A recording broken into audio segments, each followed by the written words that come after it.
Après que son mari milliardaire l'eut battue, elle alla se coucher sans dire un mot. Le lendemain matin, il se réveilla avec l'odeur des pancakes et vit la table remplie de friandises. Il dit, « Bien, tu as enfin compris. » Mais lorsqu'il vit qui était assis à la table, son expression changea instantanément. « Bonjour, ma belle, loyale et formidable famille. Bienvenue sur votre propre chaîne familiale, les histoires de Monsieur Peter. Que le Tout-Puissant bénisse chaque femme d'une force que rien sur terre ne peut briser, d'un cœur si pur qu'il guérit tous ceux qui l'entourent, et d'une dignité qui brille plus fort que le soleil du matin.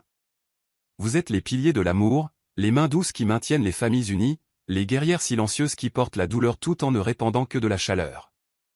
Je prie pour que vos foyers débordent de paix, que vos jours se lèvent avec espoir et que vos chemins soient guidés par des bénédictions sans fin.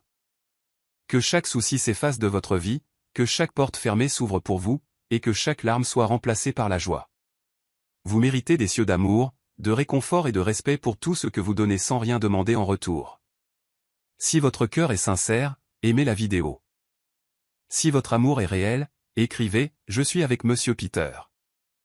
La dernière fois que Joel Pace avait frappé sa femme, elle n'avait pas crié. Elle avait souri. Cela aurait dû le terrifier. Mais ce mercredi matin-là, Joel Pace se réveilla en se sentant puissant. Le soleil filtrait à travers les rideaux de la chambre de sa demeure de luxe, réchauffant son visage alors qu'il s'étirait dans des draps en coton égyptien. Sa tête pulsait à cause du bourbon qu'il avait consommé après avoir remis sa femme à sa place la veille au soir, mais la douleur lui semblait méritée, d'une certaine manière. Justifiée. L'odeur le frappa à mi-chemin de l'escalier. Des pancakes frais, du bacon grésillant. L'arôme riche des grains de café coûteux qu'il préférait, ceux à 40 $ le sac. Son estomac gargouilla d'appréciation. Il sourit. Elle avait enfin compris. Une main ferme était tout ce dont les femmes avaient besoin parfois. Son père le lui avait appris, et son père avait eu raison. Joël descendit l'escalier de marbre dans sa robe de chambre en soie, celle que Dania lui avait offerte à Noël dernier. Tout dans cette maison portait son empreinte, s'il avait pris la peine de le remarquer. Les œuvres d'art au mur, les meubles qui semblaient toujours convenir parfaitement à ses goûts, les voitures dans le garage.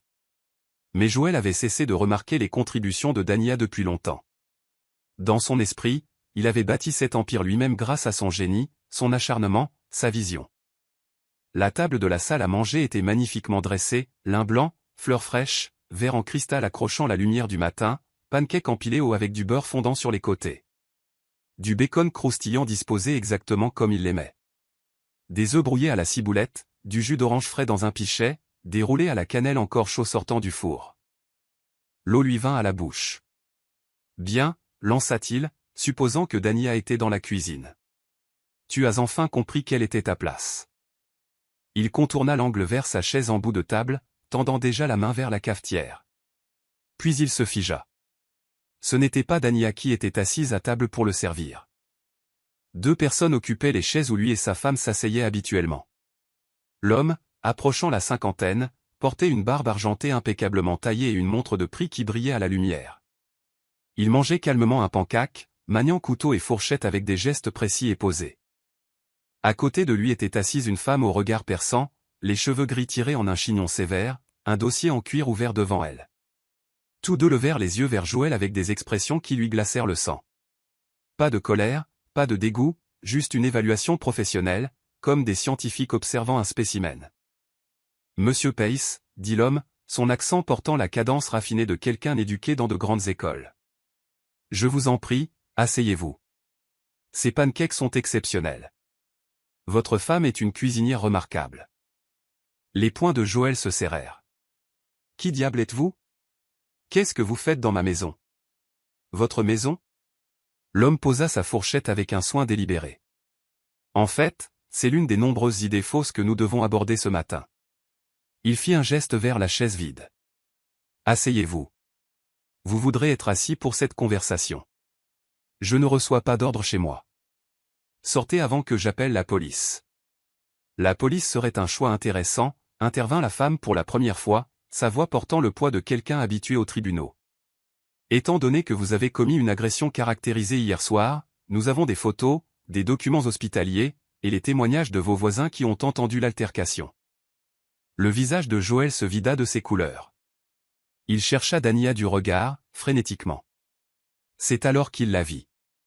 Elle se tenait près des baies vitrées donnant sur la pelouse parfaitement entretenue, à contre-jour dans le soleil matinal. Elle portait un tailleur blanc qui lui allait comme une armure, coupé si parfaitement qu'il devait coûter des milliers de dollars. Le tissu était impeccable, immaculé, captant la lumière à chaque respiration. Ses cheveux naturels, qu'il l'avait forcé à lisser pendant des années, étaient coiffés en un élégant chignon qui mettait en valeur la ligne gracieuse de son cou. Elle ressemblait à une reine présidant une exécution. Elle ressemblait à quelqu'un qu'il n'avait jamais rencontré. Dania. Sa voix se brisa. Qu'est-ce que c'est que ça?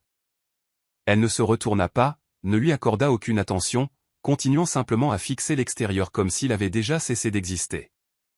L'homme à table fit glisser un dossier sur la surface polie. Permettez-moi de me présenter. Je m'appelle Félix Okafor. Je gère des portefeuilles d'investissement pour des particuliers fortunés depuis 20 ans. Dania Dawson est devenue ma cliente à l'âge de 25 ans, après avoir vendu sa deuxième start-up technologique. Depuis lors, je l'ai aidé à bâtir et maintenir un portefeuille actuellement évalué à 340 millions de dollars. Les chiffres n'avaient aucun sens. Joël fixait le dossier sans l'ouvrir. C'est impossible. Dania ne travaille pas. Elle n'a jamais travaillé. C'est juste ma femme. Juste votre femme. La voix de Félix portait maintenant quelque chose de dangereux, comme une lame sortant de son fourreau. Discutons de ce que juste votre femme a fait concrètement. Il ouvrit un autre dossier. Pace Digital Solutions, votre entreprise, fondée il y a 3 ans avec un mystérieux investissement de 2 millions de dollars du groupe Summit Capital. Sauf que le groupe Summit Capital n'existe pas, Monsieur Pace. C'est une société écran que Dania a créée pour financer votre entreprise à votre insu. Les jambes de Joël se dérobèrent. Il s'effondra sur la chaise. Votre client décisif, Meridian Technologies, qui vous a donné le contrat rendant votre entreprise rentable? Continua Félix, faisant glisser des papiers sur la table. C'est la camarade de chambre de Dania à l'université qui la dirige. Elle a demandé une faveur personnelle. Cet immeuble de bureau où vous travaillez en centre-ville, Dania en est la propriétaire. Elle l'a acheté il y a 2 ans et vous le loue à un prix inférieur au marché. Votre voiture, votre adhésion au country club, vos comptes d'investissement. Papier après papier frappaient la table. Elle a tout co-signé, tout arrangé discrètement, tout financé. Vous mentez. La voix de Joël sonnait creux, même à ses propres oreilles. Je ne mens jamais, Monsieur Pace. Je traite avec des documents. Félix tapota les dossiers. Chaque transaction est ici. Chaque virement bancaire, chaque contrat, chaque faveur demandée. Depuis 5 ans, vous vivez une vie entièrement construite et subventionnée par la femme que vous avez battue jusqu'à l'inconscience hier soir. Je ne l'ai pas. Elle n'est pas inconsciente. Elle est juste là, debout. Elle a été inconsciente pendant 4 minutes, dit froidement la femme. Je suis Lydia Keating, au fait. Je représenterai Madame Dawson dans la procédure de divorce. L'hôpital a documenté une commotion cérébrale, une fracture de la pommette, une lèvre fendue nécessitant 6 points de suture, et de graves contusions sur les côtes et les bras. Les photos de la police sont horodatées à 2 heures du matin, lorsque votre voisine, Madame Chen, les a appelées après avoir entendu des cris. Joël regarda à nouveau Dania. Elle ne s'était toujours pas retournée. Le tailleur blanc brillait au soleil comme un drapeau blanc, sauf qu'elle ne se rendait pas. Elle déclarait la guerre. Dania, bébé, regarde-moi. Laisse-moi t'expliquer. J'étais ivre. Tu sais que je ne le pensais pas. Tu m'as embarrassé à ce gars-là, à parler à cet homme comme si je n'existais pas, arrête de parler. Sa voix traversa la pièce comme un couteau. Elle se tourna enfin pour lui faire face, et le souffle de Joël se coupa. Son visage portait les preuves de ses poings. Des ecchymoses violettes fleurissaient sur sa pommette. Sa lèvre était enflée malgré les points de suture. Mais ses yeux contenaient quelque chose de pire que la douleur. Ils ne contenaient rien. Pas d'amour. Pas d'espoir. Pas de reconnaissance. Tu voulais une femme qui connaisse sa place, Joël. Elle marcha vers la table d'un pas mesuré, chaque foulée délibérée. Tu es sur le point d'apprendre que je n'ai jamais été en dessous de toi. C'est toi qui as toujours été en dessous de moi. J'ai bâti cette entreprise. J'ai conclu les affaires. J'ai travaillé 16 heures par jour. Avec mon argent. Elle était proche maintenant, assez proche pour qu'il puisse voir la petite cicatrice sur sa lèvre datant de la veille. Avec mes relations. Avec mes conseils stratégiques que tu prenais pour de simples confidences sur l'oreiller. Chaque décision majeure que tu as prise, je l'ai guidée. Chaque percée, je l'ai orchestrée. Chaque succès, je l'ai acheté et payé. Ce n'est pas vrai. Tout est vrai. Félix se leva, boutonnant sa veste de costume. Et maintenant, nous reprenons tout. Chaque actif portant son nom. Chaque contrat existant grâce à ses relations. Chaque dollar qu'elle a investi. Les papiers du divorce incluent une expertise comptable complète. Vous verrez exactement quelle part de votre vie était réellement la vôtre. Joël regarda autour de lui avec affolement, essayant de trouver une prise dans cette réalité qui s'effondrait. Vous ne pouvez pas faire ça. Je me battrai. J'ai des avocats. Vos avocats ont déjà refusé de vous représenter, dit Lydia en refermant son dossier d'un claquement sec. Une fois qu'ils ont vu notre documentation, ils ont réalisé que cette affaire est indéfendable. Vous constaterez que la plupart des cabinets réputés de cette ville ne vous toucheront pas. Madame Dawson a été très minutieuse. Je dirai à tout le monde que vous mentez. Je vous dénoncerai. Je vous en prie, faites-le. Félix sourit pour la première fois, et c'était terrifiant. S'il vous plaît, contactez les médias. S'il vous plaît, dites à tout le monde que votre femme est secrètement une multimillionnaire qui a financé toute votre vie. La presse s'en donnera à cœur joie en découvrant que vous avez battu l'une des femmes entrepreneurs noires les plus prospères d'Amérique et que vous pensiez vous en tirer. Joël regarda Dania, la regarda vraiment, et vit une étrangère. Qui es-tu? Je suis la femme qui t'a trouvé brisée sur Crimson Peak il y a 7 ans, dit-elle doucement. Je suis la femme qui est tombée amoureuse de tes rêves quand tu n'avais rien. Je suis la femme qui croyait que tu étais bon, qui voyait du potentiel en toi, qui a bâti un empire et te l'a offert avec un nœud autour parce que je t'aimais. Elle fit une pause. Je suis aussi la femme que tu as détruite, mais elle n'existe plus. Le tailleur blanc accrocha de nouveau la lumière alors qu'elle se tournait pour partir. Elle regarda en arrière une fois, et Joël vit la finalité dans ce regard. Ce costume que tu portes, je l'ai acheté. Les pancakes que tu as sentis, je les ai faits, mais ils n'ont jamais été pour toi. Plus rien ne le sera jamais. Tous les trois sortirent ensemble, laissant Joël seul à une table dressée pour un festin qu'il ne goûterait jamais. Par la fenêtre, il les regarda monter dans une voiture noire et s'éloigner. Les dossiers restèrent sur la table, preuve d'une vie qui n'avait jamais vraiment été la sienne. Joël s'assit dans le silence de sa maison, entouré de meubles que sa femme avait choisis, mangeant des pancakes que sa femme avait faits pour ses bourreaux, et comprit enfin ce que signifiait n'avoir rien. Le café refroidit dans sa tasse. Le soleil du matin monta plus haut, et Joël Pace, qui s'était cru puissant il y a tout juste 1 heure, découvrit qu'il n'avait été qu'une marionnette dansant au bout de ficelles qu'il n'avait jamais vue. Chapitre 2, la femme qui peignait des couchers de soleil. Il y a 7 ans, Joël Pace se tenait sur Crimson Peak et se demandait sérieusement si sa vie valait la peine d'être continuée. Le panorama de la montagne s'étendait devant lui comme le bord du monde. En bas, la vallée s'étalait en taches vertes et dorées, des fermes éparpillées comme des dés à travers le paysage.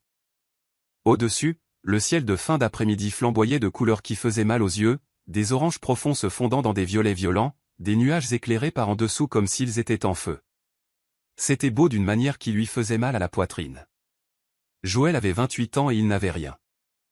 Sa start-up technologique, dans laquelle il avait investi 3 ans et chaque dollar qu'il avait pu emprunter, s'était effondré 6 semaines auparavant. Son cofondateur avait volé le code et les clients, laissant Joël avec rien d'autre que des dettes et une réputation brisée. Son appartement avait disparu, saisi. Sa petite amie était partie quand l'argent s'était tari. Ses parents avaient cessé de répondre à ses appels après qu'il eut trop emprunté et trop peu remboursé. Il était monté ici dans sa Honda mourante parce qu'il se souvenait avoir lu quelque part que Crimson Peak offrait les plus belles vues de coucher de soleil de l'État. Il s'était dit que s'il devait penser à en finir, il devrait au moins le faire dans un bel endroit. Le vent fouettait le belvédère, portant l'odeur du pain et de la sauge sauvage.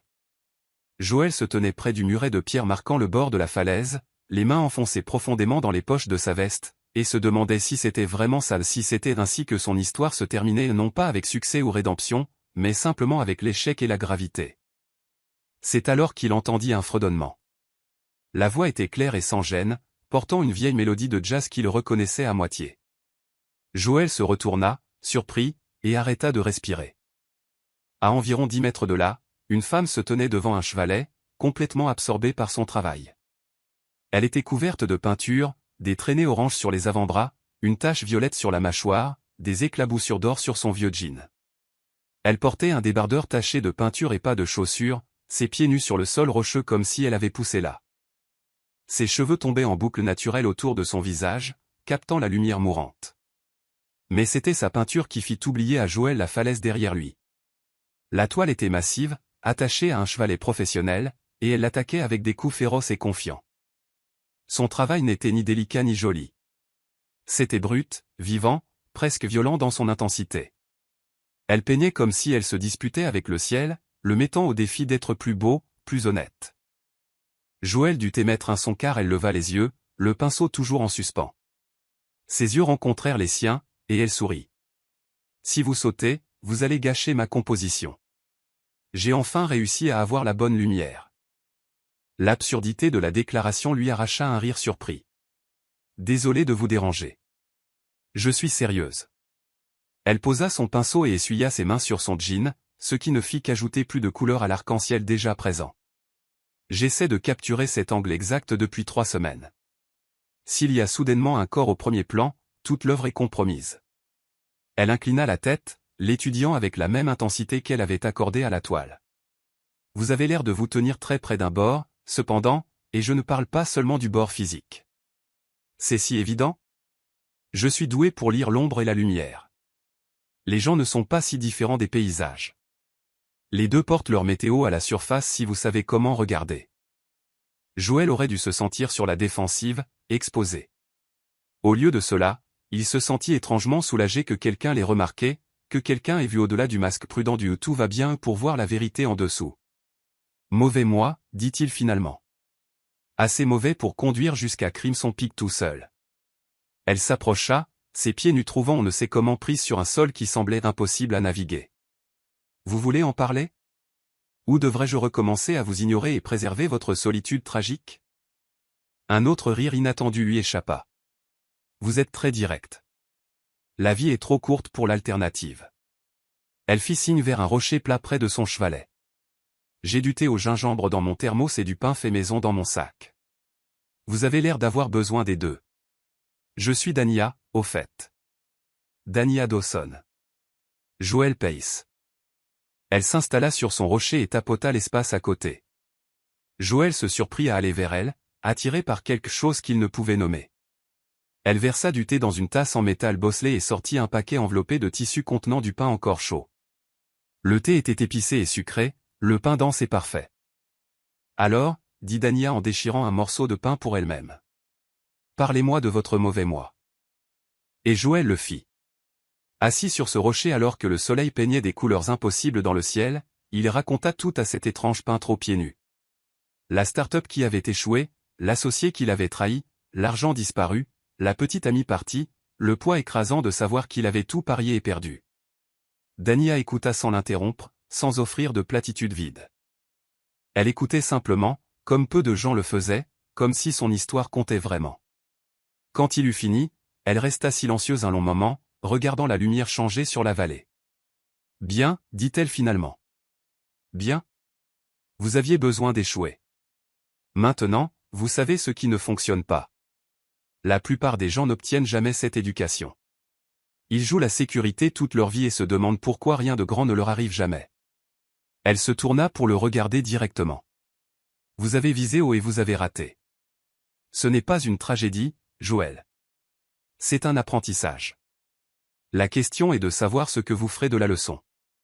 Je n'ai plus rien pour essayer. Vous avez vous. » Elle le dit si simplement, comme si c'était la vérité la plus évidente au monde. Tout le reste n'est que ressources. Elles vont et viennent. Mais la personne qui a eu la vision de construire quelque chose en premier lieu, cette personne est toujours là. Je ne me sens plus comme cette personne. C'est parce que vous êtes au milieu de votre histoire. Le milieu ressemble toujours à la fin. Mais les histoires ne s'arrêtent pas au milieu, Joël. Elles continuent. Le héros apprend quelque chose, se relève, essaie à nouveau différemment. Le soleil touchait l'horizon maintenant, transformant tout le ciel en feu liquide. Dania se leva brusquement et saisit sa main. Fermez les yeux. Quoi? Faites-le, c'est tout. Faites-moi confiance. Joël ferma les yeux. Sa main était chaude dans la sienne, calleuse à cause des pinceaux, forte. Maintenant écoutez. Écoutez vraiment. Au début, Joël n'entendit rien d'autre que le vent. Puis, lentement, d'autres sons émergèrent. Les oiseaux appelant leur dernière chanson avant la tombée de la nuit. Le bruissement de quelque chose de petit se déplaçant dans les broussailles. Le murmure lointain de la vallée en contrebas.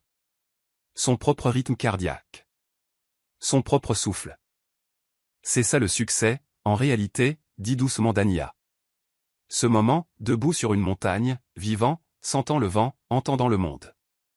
Tout le reste, l'argent, le statut, l'approbation des autres, ce n'est que du bruit. Ne l'oubliez pas. Joël ouvrit les yeux. Dania avait lâché sa main et était retournée à son chevalet, ajoutant des étoiles à sa peinture en argent. Elle travaillait vite maintenant, la lumière s'estompant rapidement. Il la regarda peindre, hypnotisé par sa certitude, sa joie dans le travail lui-même. Quand elle eut fini, l'obscurité totale était tombée. Elle étudia la toile un long moment, puis commença à la décrocher du chevalet. Tenez. Elle la lui tendit. Pour quand vous oublierez ce qui compte? Je ne peux pas prendre votre peinture. Vous y avez passé des heures. J'en ferai d'autres. C'est la beauté de l'art. Il y a toujours un autre coucher de soleil, une autre toile, une autre chance. Elle la pressa entre ses mains. La peinture était encore collante par endroits, mais l'œuvre était stupéfiante. Le coucher de soleil qu'elle avait capturé était à la fois réaliste et transcendant, contenant d'une certaine manière toute l'émotion du moment qu'il venait de partager. Je ne sais pas quoi dire. Vous n'avez rien à dire. Rappelez-vous juste que quelqu'un vous a vu aujourd'hui, Joël Pace. Quelqu'un vous a vu debout au bord du gouffre, et au lieu de pousser ou de tirer, je vous ai juste rappelé que vous pouviez choisir de reculer. Ce choix est toujours le vôtre. Elle rangea ses fournitures avec une efficacité rodée, jetant son sac sur son épaule. Joël la regarda, essayant de mémoriser ce moment. Cet étrange ange apparut quand il avait besoin d'être sauvé. « Comment je vous retrouve » cria-t-il alors qu'elle commençait à descendre le sentier. Elle se retourna, et même dans l'obscurité, il put voir son sourire. « Si vous devez me retrouver, vous me retrouverez. » Puis elle disparut, avalée par les ombres et les arbres, laissant Joël seul sur Crimson Peak avec une peinture et l'étrange sensation inconnue de l'espoir s'agitant dans sa poitrine. Il regarda la toile dans ses mains, puis la vallée où des lumières commençaient à apparaître aux fenêtres. Des familles. Des vies. Des histoires qui continuaient même quand elles semblaient finies. Il pensa aux mots de Dania, au fait d'être au milieu de son histoire, d'apprendre de l'échec au lieu d'être détruit par lui. Joël Pace s'éloigna du bord et retourna à sa voiture. Ce qu'il ne savait pas, ne pouvait pas savoir, c'est que Dania Dawson avait conduit jusqu'à Crimson Peak ce jour-là après une réunion en ville. Elle venait de vendre sa 3e start-up technologique pour 89 millions de dollars. Elle avait porté un tailleur de créateurs pour la signature, serré la main d'investisseurs et d'avocats, posé pour des photos. Puis elle s'était changée dans sa voiture pour mettre de vieux vêtements, avait pris ses fournitures d'art et conduit jusqu'à la montagne. Parce que pour Dania, le succès n'avait jamais été une question d'argent. C'était une question de moment comme celui qu'elle venait de partager avec un étranger, la connexion humaine brute et honnête qui rendait tout le reste digne d'intérêt. Elle conduisit sur la route de montagne sinueuse avec de la peinture encore fraîche sur les mains, fredonnant la même mélodie de jazz, et se demanda si elle reverrait Joël Pace. Quelque chose dans sa poitrine lui chuchotait que oui. Chapitre 3, la conspiration du café. 3 semaines plus tard, Joël Pace entra chez Rosie, un dîner ouvert toute la nuit, à 6 heures du matin, et faillit laisser tomber son café. Elle était assise dans un box au fond, penchée sur un journal, écrivant furieusement avec un stylo bille bon marché. Elle portait un simple sweat à capuche gris et des lunettes qu'il n'avait jamais vues auparavant, ses cheveux tirés en un chignon décontracté. Elle ne ressemblait en rien à la peintre féroce de Crimson Peak, et pourtant Joël l'aurait reconnue n'importe où. Son cœur martelait contre ses côtes. Il avait pensé à elle chaque jour depuis ce coucher de soleil. Il avait accroché sa peinture dans sa minuscule chambre louée, l'étudiant chaque matin, puisant de la force dans le souvenir de ses mots. Mais il n'avait aucun moyen de la trouver, pas de nom de famille, rien que son prénom et la chaleur persistante de sa foi en lui. Maintenant elle était là, réelle et solide et impossiblement présente dans un dîner ouvert 24h24 qui servait un café terrible et d'excellentes tartes. Les pieds de Joël bougèrent avant que son cerveau ne suive. Il marcha jusqu'à sa table, et quand son ombre tomba sur son journal, elle leva les yeux. La reconnaissance traversa son visage, suivie de quelque chose qui ressemblait à de la joie. L'homme de la montagne, dit-elle, et son sourire aurait pu éclairer tout le dîner. Joël Pace, vous avez reculé du bord. Je l'ai fait. Il fit un geste vers le côté vide de la banquette. Je peux me joindre à vous? J'espérais que vous le feriez. Il se glissa en face d'elle, et soudain le café terrible et les sièges en vinyle usé semblèrent être l'endroit le plus important au monde. C'était le destin. Une coïncidence. Une intervention cosmique. Peu importe le nom qu'on voulait lui donner, cela lui avait offert une seconde chance. « Que faites-vous ici à 6 heures du matin » demanda-t-il. « Je pourrais vous poser la même question. » Elle ferma son journal et posa son stylo. « J'aime les petits matins.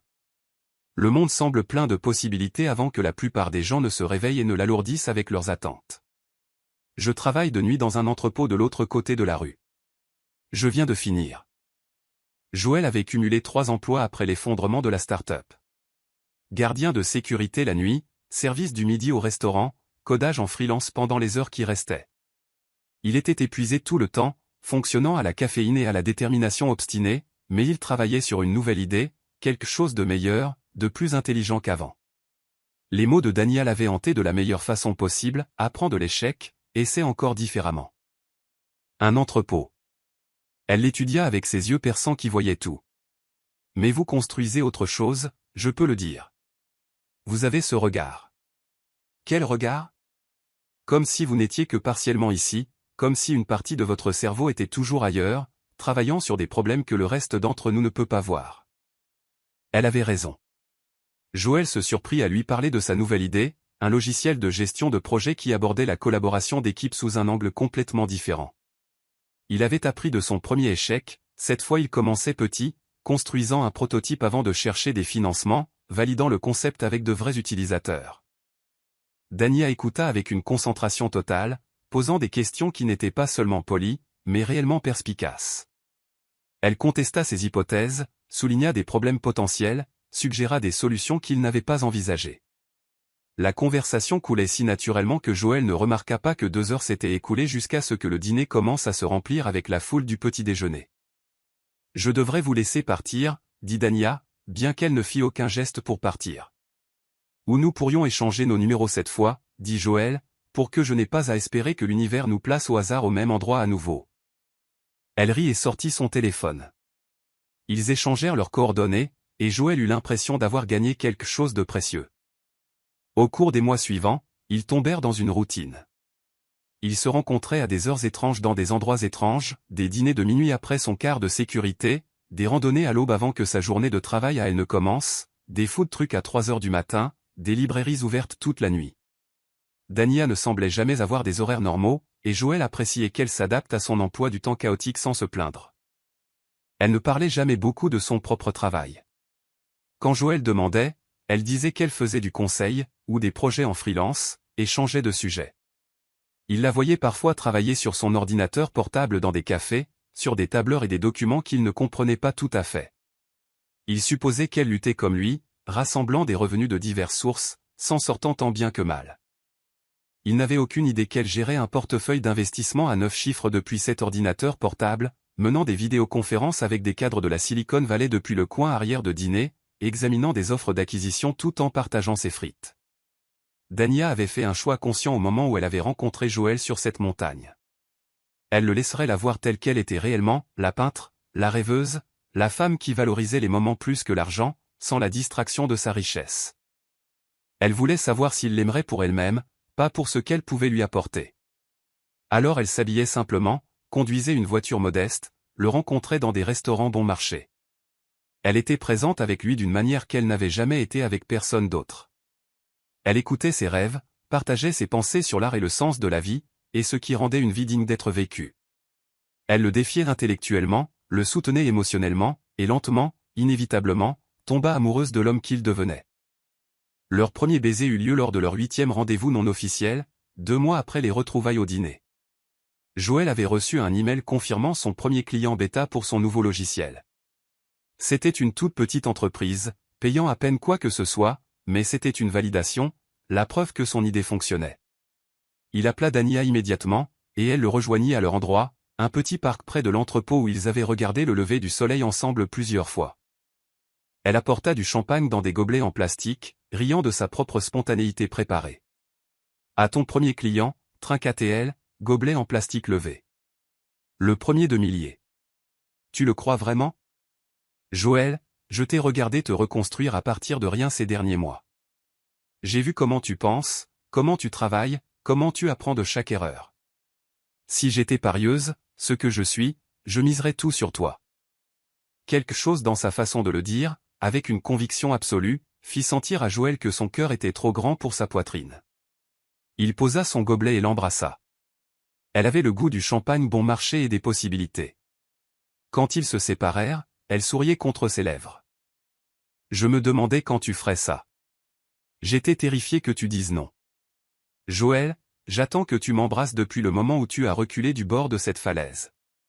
Je suis amoureuse de ton courage depuis ce premier coucher de soleil. » Ils passèrent cette nuit à parler jusqu'à ce que l'aube éclate en rose et or dans le ciel. Ils parlèrent de tout, rêve d'enfance, relations passées, peur pour l'avenir, espoir de ce qu'ils pourraient construire ensemble.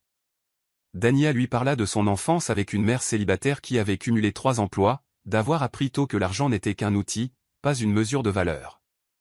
Elle lui parla de sa passion pour l'art, de sa conviction que la chose la plus importante que quiconque pouvait faire était de créer quelque chose de significatif. Elle ne lui parla pas des millions sur ses comptes. Elle ne mentionna pas les startups qu'elle avait créées et vendues. Elle n'expliqua pas que le travail de conseil qu'elle faisait consistait en fait à conseiller des sociétés de capital risque sur les technologies qui allaient remodeler les industries. Elle l'aimait juste purement. Complètement. Sans le poids des attentes qui avaient écrasé toutes les autres relations qu'elle avait tentées. Leur cours continua au printemps et durant l'été. Le logiciel de Joël gagna plus de clients. Il quitta l'entrepôt et les emplois au restaurant, travaillant à temps plein sur son entreprise maintenant, toujours pauvre mais plus désespéré. Dania était là pour chaque étape, chaque revers, chaque percée. Elle offrait des suggestions si nonchalamment que Joël pensait que c'était juste de la conversation, ne réalisant pas qu'il recevait des conseils stratégiques valant des milliers de dollars de l'heure. Un samedi matin, Joël l'emmena rencontrer sa mère. Ils conduisirent 3 heures jusqu'à la petite ville où il avait grandi, où sa mère vivait toujours dans la même maison modeste. Joël était nerveux. Sa mère avait des opinions sévères sur sa précédente petite amie, celle qui était partie quand l'argent avait disparu, mais sa mère jeta un coup d'œil à Dania et la serra dans ses bras. « C'est la bonne, dit-elle simplement. Je peux toujours le dire. Tu vois mon fils, pas juste ce qu'il pourrait devenir. » Dania aida à préparer le dîner, rit des histoires d'enfance embarrassantes de sa mère, fit la vaisselle sans qu'on le lui demande. Elle s'intégrait si parfaitement dans sa vie qu'on aurait dit qu'elle avait toujours été là. Sur le trajet du retour, Joël chercha sa main au-dessus de la console. « Je t'aime, dit-il. Je sais que c'est rapide, mais je t'aime. Tu me fais croire en des versions de moi-même que j'avais abandonnées. Je t'aime aussi, dit-elle doucement. Tu me fais me rappeler pourquoi tout cela compte. » Cette nuit-là, ils s'introduisirent dans un observatoire abandonné à la périphérie de la ville. Dania avait une clé. Elle dit qu'elle connaissait quelqu'un qui y travaillait autrefois.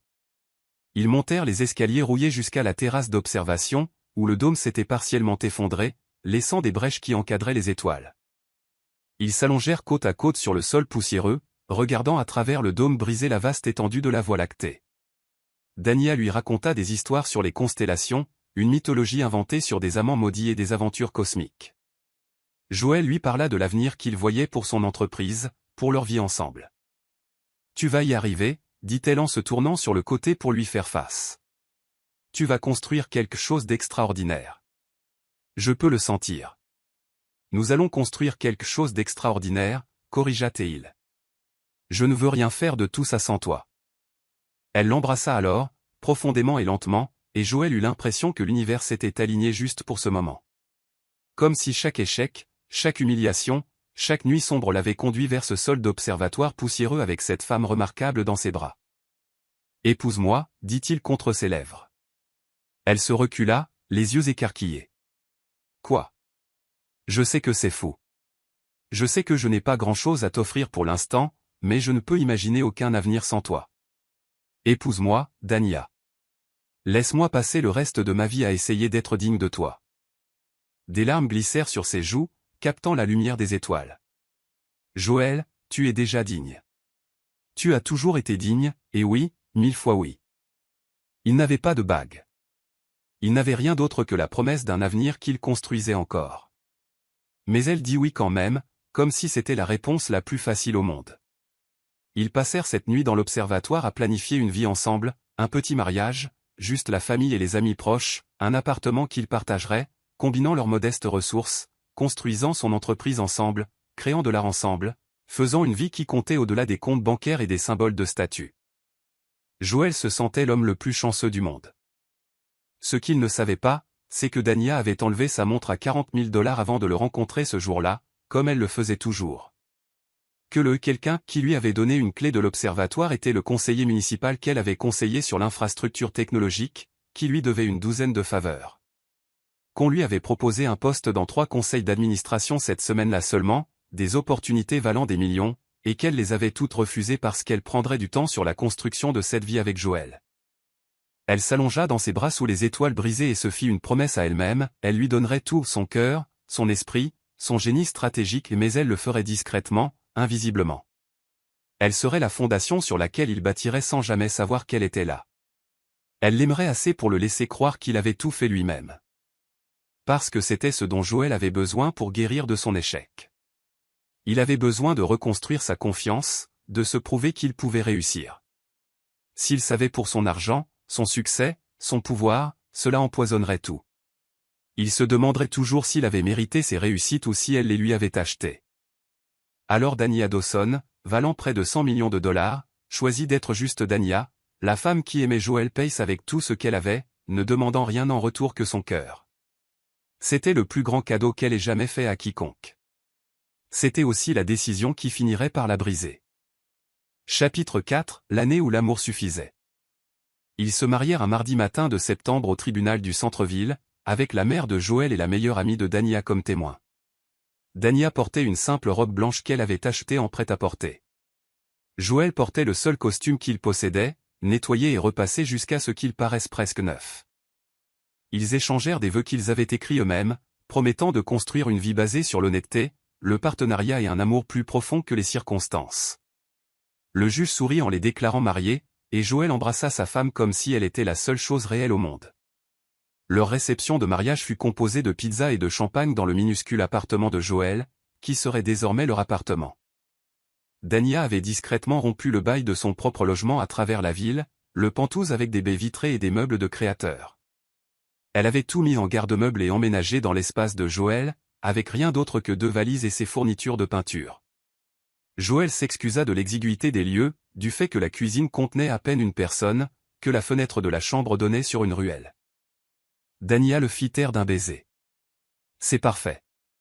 Nous sommes parfaits. Et pendant cette première année, il l'était. Dania travaillait depuis leur table de cuisine exiguë, ordinateur portable ouvert, gérant ce que Joël pensait être du travail de conseil en freelance. En réalité, elle orchestrait son succès avec la précision d'un maître stratège. Elle avait créé Summit Capital Group, une société écran qui semblait être une société de capital risque typique. Par son intermédiaire, elle investit 2 millions de $ dans Pace Digital Solutions, structurée pour ressembler à une levée de fonds compétitive que Joël avait remportée au mérite. Joël était extatique. Il avait fait des présentations à des dizaines d'investisseurs, affiné sa présentation en fonction des suggestions décontractées de Dania, et enfin quelqu'un avait reconnu sa vision. Il rentra à la maison avec du champagne et des plats chinois à emporter, faisant tourner Dania dans leur minuscule salon. On l'a fait. Ils ont cru en nous. Ils ont cru en toi, corrigea-t-elle, le cœur serré par le mensonge. Ton pitch était brillant. Elle avait aussi passé un coup de fil à son ancienne camarade de chambre, qui dirigeait maintenant Meridian Technologies. Un déjeuner de travail, quelques suggestions prudentes sur la façon dont le logiciel de Joël pourrait résoudre des problèmes que Meridian ne savait même pas avoir, et soudain Pace Digital Solutions eut son client décisif. Le contrat valait assez pour embaucher une petite équipe, louer des bureaux, créer une véritable dynamique. Joël travaillait 18 heures par jour, nourri par les possibilités et la foi inébranlable de Dania. Il rentrait épuisé, s'effondrant sur leur canapé d'occasion, et elle lui apportait le dîner, lui massait les épaules, écoutait ses idées. Elle posait des questions qui poussaient sa réflexion, offrait des perspectives qui ouvraient de nouvelles directions. Et si tu abordais l'interface du point de vue du parcours émotionnel de l'utilisateur au lieu de son flux de travail logique, disait-elle, et Joël s'illuminait, voyant déjà la solution. Il pensait qu'elle était simplement naturellement perspicace. Il ne réalisait pas qu'elle appliquait des années d'expérience dans la création de technologies centrées sur l'utilisateur, un savoir acquis en fondant 3 startups prospères. Leurs moments les plus heureux se trouvaient dans les espaces entre le travail. Les samedis matins, ils se réveillaient lentement, emmêlés ensemble dans leur drap bon marché. Dania faisait du café pendant que Joël faisait des pancakes, et ils prenaient le petit déjeuner assis sur l'escalier de secours, regardant leur quartier s'animer. Ils mettaient de la musique horrible trop fort et dansaient dans leur minuscule salon. Ils peignaient ensemble, Joël était nul, maladroit avec ses pouces et ses coups de pinceau gauche, mais Dania lui apprenait avec patience et rire. Les dimanches soirs, Joël lui faisait la lecture pendant qu'elle dessinait, il parcourait des romans classiques ou de la poésie, et elle dessinait ses mains, son profil, la façon dont la lumière tombait sur leur espace partagé. Ces dessins s'accumulaient sur leur mur, une galerie de leur vie commune. Ils avaient des blagues que personne d'autre ne comprenait, tout un langage de regard et de toucher, la façon dont Joël trouvait des petits mots que Dania laissait dans son sac de travail. Tu vas faire quelque chose d'incroyable aujourd'hui. La façon dont Dania rentrait à la maison pour trouver des fleurs que Joël avait achetées au vendeur du coin, des fleurs bon marché qui fanaient vite, mais qui signifiaient tout. L'argent était serré, mais ils s'en fichaient. Ils achetaient dans des friperies, cuisinaient à la maison, trouvaient des divertissements gratuits dans les parcs et les musées. Ils construisaient quelque chose ensemble, et cela semblait infiniment plus précieux que le confort. Mais des fissures apparurent lentement, si lentement que Dania ne remarqua presque pas leur formation. L'entreprise de Joël grandissait, l'équipe s'agrandissait, les revenus augmentaient. Avec le succès vinrent des opportunités qui exigeaient des versions différentes de Joël. Des dîners d'affaires avec des clients potentiels, des événements de réseautage dans des hôtels coûteux, des présentations de conférences où les premières impressions comptaient. Joël commença à prêter attention à la façon dont les autres PDG à succès s'habillaient, parlaient, vivaient. Il remarqua leurs montres, leurs voitures, leurs femmes parfaitement stylées. Il commença à comparer, et en comparant, il commença à trouver sa vie insuffisante. On devrait déménager, dit-il un matin, quelque part de plus beau. Cet appartement n'est pas approprié pour les réunions clients. Nous pouvons rencontrer les clients à ton bureau, suggéra Dania. Ce n'est pas juste ça. Je veux t'offrir mieux. Tu mérites mieux.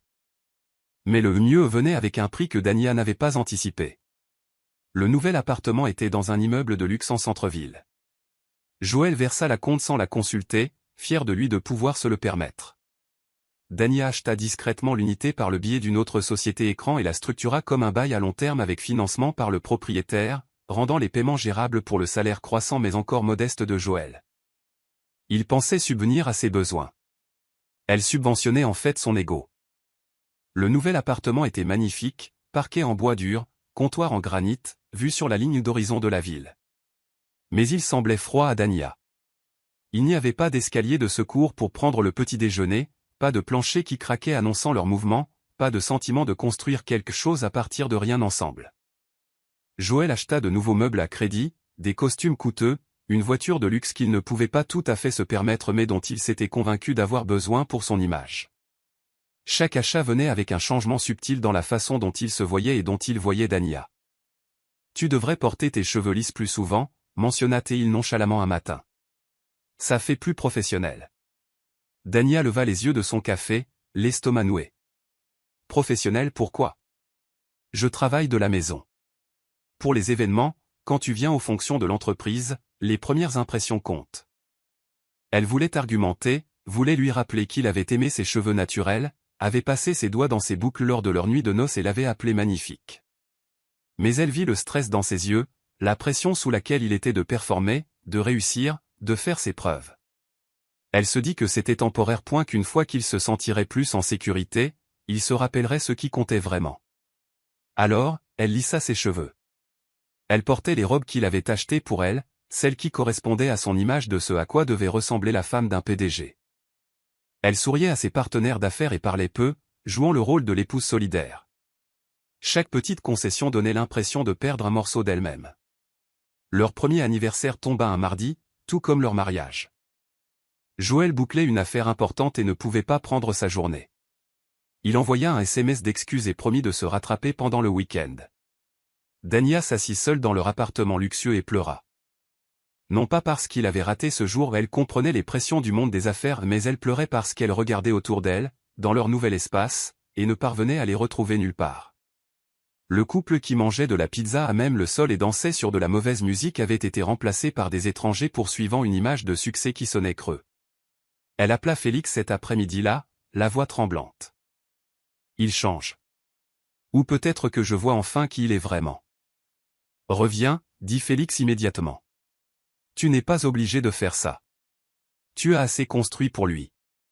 Laisse-le se débrouiller seul maintenant. Je ne peux pas. Je l'aime.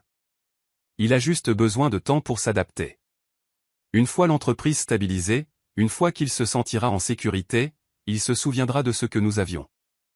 Dania. La voix de Félix portait le poids de quelqu'un ayant déjà vu ce schéma se répéter. Les gens ne reviennent généralement pas en arrière. Ils ne font qu'avancer vers ce qu'ils sont en train de devenir. Donne-lui plus de temps, s'il te plaît. J'ai besoin de croire que nous pouvons retrouver notre chemin. Ce week-end-là, Joël l'emmena dans un restaurant hors de prix, comme promis. Il lui offrit un sac de créateur, fier de pouvoir désormais s'offrir des cadeaux de luxe. Dania le remercia, le porta une fois, puis le rangea au fond de son placard. Plus tard, seule dans la salle de bain, elle se regarda dans le miroir, cheveux lissés, robe coûteuse, sac de créateur posé sur le comptoir. Et elle ne reconnut pas la femme qui la dévisageait. Elle sortit son téléphone et regarda de vieilles photos de leur première année. Elle y était, avec de la peinture dans les cheveux, riant sur leur escalier de secours. Il y avait Joël, de la farine sur le nez après leur désastre au petit déjeuner. Ils y étaient, fauchés, heureux et complètement eux-mêmes. Dania enregistra ces photos dans un album séparé qu'elle intitula Souviens-toi, parce qu'elle avait besoin de se rappeler que l'homme qu'elle avait épousé était toujours là, quelque part. Elle devait juste être assez patiente, assez aimante, pour le faire revenir. Mais la patience et l'amour ne suffisaient pas toujours, et Joël Pace s'éloignait de plus en plus de Crimson Peak à chaque succès, oubliant les leçons apprises au bord de cette montagne, oubliant la femme qu'il y avait sauvée. Chapitre 5, L'homme qui oubliait les montagnes. À leur 3e année de mariage, Joël Pace s'était transformé en quelqu'un que Dania reconnaissait à peine. Son entreprise avait connu une croissance exponentielle. Pace Digital Solutions employait désormais 50 personnes, occupait un étage entier dans un centre technologique du centre-ville et était courtisé pour acquisition par des acteurs majeurs. Le visage de Joël apparaissait dans les magazines d'affaires, il prenait la parole lors de conférences, d'autres entrepreneurs lui demandaient conseil, et il les prodiguait librement, confiant en son expertise. L'argent affluait, et Joël améliora tout. La voiture devint des voitures, au pluriel. L'appartement devint une maison en banlieue avec un cinéma privé et une cave à vin, sa garde-robe se remplit de marques de créateurs. Il engagea une assistante personnelle, rejoignit un country club exclusif et commença à collectionner des montres de luxe. Dania observait tout cela se produire depuis la marge de sa vie. Elle avait espéré que la sécurité le rendrait plus doux, plus bienveillant, qu'elle lui rappellerait l'homme qu'il avait été à Crimson Peak. Au lieu de cela, le succès semblait avoir durci quelque chose en Joël, comme s'il défendait constamment un territoire conquis. Il devint obsédé par l'image, par les marqueurs de statut, par le fait de s'assurer que tout le monde sache qu'il avait réussi, et Dania devint une partie de cette image, un accessoire à exposer plutôt qu'une partenaire à chérir. Nous assistons au gala de l'innovation tech le mois prochain, annonça Joël un soir, ne demandant pas, mais ordonnant. J'ai besoin que tu sois à la hauteur. J'ai organisé un rendez-vous avec un styliste. Dania leva les yeux de son livre. Un styliste? Quelqu'un qui peut t'aider à mieux présenter. Ces événements comptent. La bonne robe, la bonne coiffure, le bon tout. Les gens me jugent à travers toi. Les mots atterrirent comme une gifle. Depuis quand te soucies-tu de ce que les gens pensent?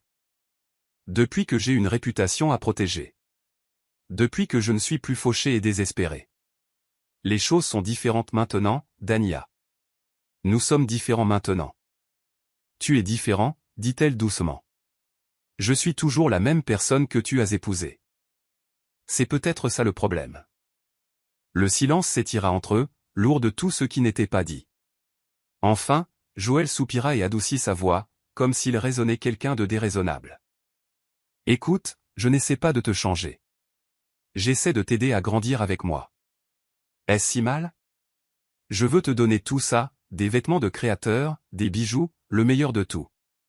Pourquoi ne peux-tu pas simplement accepter? Parce que je n'ai besoin de rien de tout cela, voulait hurler Dania. Parce que c'est moi qui t'ai acheté tout ça. Parce que l'homme qui trouvait qu'une pizza sur le sol était parfaite me manque. Parce que tu nous tues avec ton ambition et tu ne le vois même pas. Au lieu de cela, elle dit, d'accord, je rencontrerai le styliste. Alors Dania les laissa la changer. Elle endura les rendez-vous de coiffure, porta les robes de créateur, apprit à sourire sur les photos sans laisser transparaître ses vrais sentiments.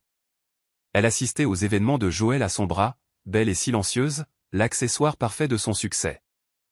Mais à l'intérieur, elle se sentait disparaître. Félix l'appelait chaque semaine, de plus en plus inquiet. Tu en as fait assez, Dania. Tu as bâti tout son empire. Laisse-le l'avoir et pars. Je ne peux pas. C'est mon mari. J'ai prononcé des vœux. Des vœux qu'il a déjà brisés. Il ne te voit plus. Il voit un accessoire. Il est juste stressé. L'entreprise est dans une phase critique. Une fois que les choses se stabiliseront. Ça fait 3 ans. Les choses sont stables. Il est juste devenu quelqu'un d'autre. Dania savait que Félix avait raison, mais l'admettre signifiait admettre qu'elle avait échoué, que son amour n'avait pas suffi, que l'homme dont elle était tombée amoureuse à Crimson Peak était parti pour de bon. Elle n'était pas prête pour cette vérité. Le point de rupture arriva lors d'un gala de charité un vendredi soir. Dania se tenait près du bar, sirotant un verre de vin dont elle ne voulait pas, regardant Joël travailler la salle. Il se déplaçait avec tant d'assurance maintenant, serrant des mains, nouant des liens, concluant des affaires, même lors d'événements sociaux. Son rire traversait l'espace, trop fort, trop joué. Dania? Dania Dawson? Elle se retourna pour trouver un homme dans la cinquantaine, distingué, avec des yeux bienveillants derrière des lunettes coûteuses. Il lui semblait familier. Je suis Thomas Reeves. Nous nous sommes rencontrés au Sommet Tech il y a environ 8 ans. Vous présentiez votre deuxième start-up, la plateforme d'analyse de données. Une présentation brillante. La mémoire lui revint. Thomas Reeves dirigeait l'une des plus grandes sociétés de capital risque du pays. Il avait été l'un des investisseurs intéressés par l'acquisition de son entreprise avant qu'elle ne la vende à un autre groupe. Monsieur Reeves, oui, bien sûr. Comment allez-vous? La question est, comment allez-vous, vous? Je n'ai pas vu votre nom attaché à quoi que ce soit de nouveau depuis des années. Aux dernières nouvelles, vous aviez vendu votre 3e entreprise, et puis juste disparu. Nous pensions tous que vous aviez pris votre retraite sur une île tropicale. Je me suis marié, j'ai décidé de m'éloigner des projecteurs. Marié? Avec qui? Quelqu'un que je connais?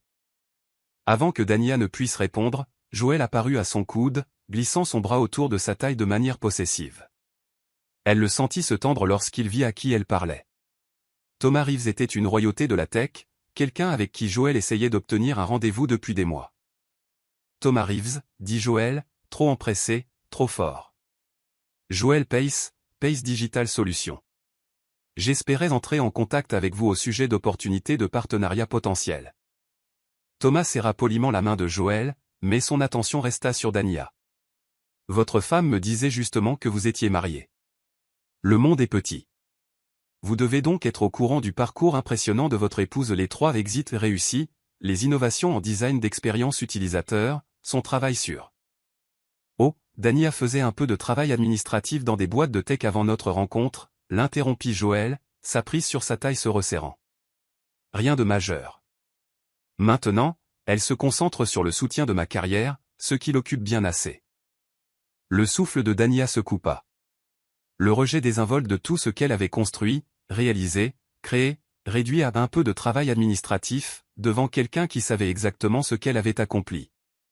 L'expression de Thomas changea, la confusion laissant place à la compréhension, puis à quelque chose qui ressemblait à de la pitié alors qu'il regardait Dania. « Je vois, dit-il prudemment. Eh bien, c'était merveilleux de vous revoir, Dania. J'espère que vous êtes heureuse. » Il s'éloigna, et Dania sentit la dernière parcelle d'elle-même qui s'accrochait encore lâcher prise. « Tu m'as embarrassé, » siffla Joël à son oreille, la guidant vers un coin calme. « Parler à Thomas Reeves comme si tu étais quelqu'un d'important, comme si tu avais quelque chose à contribuer au-delà d'être ma femme. J'étais poli, c'est lui qui m'a abordé. Tu essayais de me faire paraître petit, de te faire valoir, de donner l'impression que je ne suffis pas. Joël, ce n'est pas. C'est moi qui ai bâti Pace Digital Solutions, moi. Je travaille 18 heures par jour, je conclus les contrats, je prends les décisions. Tu vis dans le luxe grâce à ce que j'ai créé, et le moins que tu puisses faire est de montrer un peu de gratitude au lieu de flirter avec des investisseurs lors d'événements. Flirter ? Joël, nous avions une conversation professionnelle. Professionnelle ? Tu n'as pas de profession, tu es ma femme, c'est ton travail, et ce soir tu as échoué. Chaque mot était comme un coup de poing. Dania regarda son mari, ses yeux colériques, sa mâchoire serrée, son incapacité totale à la voir comme autre chose qu'une extension de lui-même, et sentit quelque chose se briser dans sa poitrine. C'était ce qu'il était devenu. C'était ce que son amour et son sacrifice avaient créé, un homme tellement gonflé par le succès qu'il avait bâti avec son argent à elle qu'il ne pouvait même pas la voir se tenir juste devant lui. Ils rentrèrent en silence. La colère de Joël remplissait la voiture comme de la fumée, suffocante.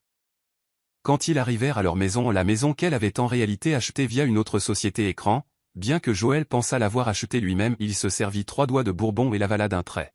« Je vais me coucher, » dit Dania doucement. « Bien. Peut-être qu'à ton réveil, tu te souviendras de ta place. » Elle monta les escaliers vers leur chambre, les mains tremblantes. Elle regarda son téléphone, afficha le contact de Félix, son doigt planant au-dessus du bouton d'appel. Mais que dirait-elle? Qu'elle avait enfin admis la vérité? Que 3 années à espérer un changement avaient été gâchées? Que l'homme qu'elle avait aimé sur cette montagne n'existait plus? Au lieu de cela, elle lui envoya un SMS, met en place le plan d'extraction. Mais doucement. Je dois lui donner toutes les chances de revenir vers moi. La réponse de Félix fut immédiate, déjà fait. Tout est prêt quand tu le seras. Dania s'assit au bord de leur lit, le lit qu'elle avait choisi, payé, rendu confortable pour un homme qui ne la voyait plus, et commença à planifier sa sortie d'un mariage mort depuis des mois. Elle n'avait tout simplement pas voulu l'admettre jusqu'à maintenant. Le lendemain matin, Joël agit comme si de rien n'était. Il l'embrassa sur le front avant de partir travailler, lui rappela un dîner qu'ils organisaient la semaine suivante, lui dit qu'il aurait besoin qu'elle soit élégante pour les investisseurs potentiels présents. Dania sourit, acquiesça et dit toutes les choses qu'il fallait. Et tranquillement, invisiblement, elle commença à tout documenter, chaque investissement fait en son nom, chaque connexion qu'elle avait arrangée, chaque contrat qui existait grâce à son réseau. Elle photographiait des documents, sauvegardait des emails, constituait un dossier qui démontrerait exactement quelle part de l'empire de Joël était en fait la sienne. Non pas parce qu'elle voulait le détruire, mais parce qu'elle avait besoin de la preuve qu'elle avait existé, qu'elle avait compté, que son amour avait été réel, puissant et capable de changer le monde, même si Joël ne pouvait pas le voir. Ce soir-là, seule dans la chambre d'amis où elle avait commencé à dormir plus souvent, Dania sortit une toile et ses peintures pour la première fois depuis des mois. Elle peignit Crimson Peak au coucher du soleil, mais cette fois le ciel était sombre, orageux, beau dans sa violence. Elle peignit le bord de la falaise où ils s'étaient rencontrés, mais maintenant il était vide. Pas de silhouette debout là-bas, pas de femme sauvant un homme perdu. Juste le bord lui-même, tranchant, impitoyable et final. Elle l'intitula Adieu et le signa de son nom de jeune fille, car Dania Dawson revenait, et Madame Joël Pace commençait à disparaître. Chapitre 6, la femme qui planifiait la liberté. 2 ans avant le matin au tailleur blanc et au pancake, Dania Dawson commença à construire l'architecture de son évasion. Elle le fit calmement, méthodiquement, comme elle faisait tout ce qui comptait. Le jour, elle jouait le rôle que Joël attendait, l'épouse polie qui planifiait ses dîners, qui souriait pour les photos, qui restait silencieuse aux fonctions professionnelles. La nuit, après que Joël se fût endormi ou évanoui sous l'effet de l'alcool, elle s'asseyait dans la chambre d'amis avec son ordinateur portable et documentait l'infrastructure de sa vie.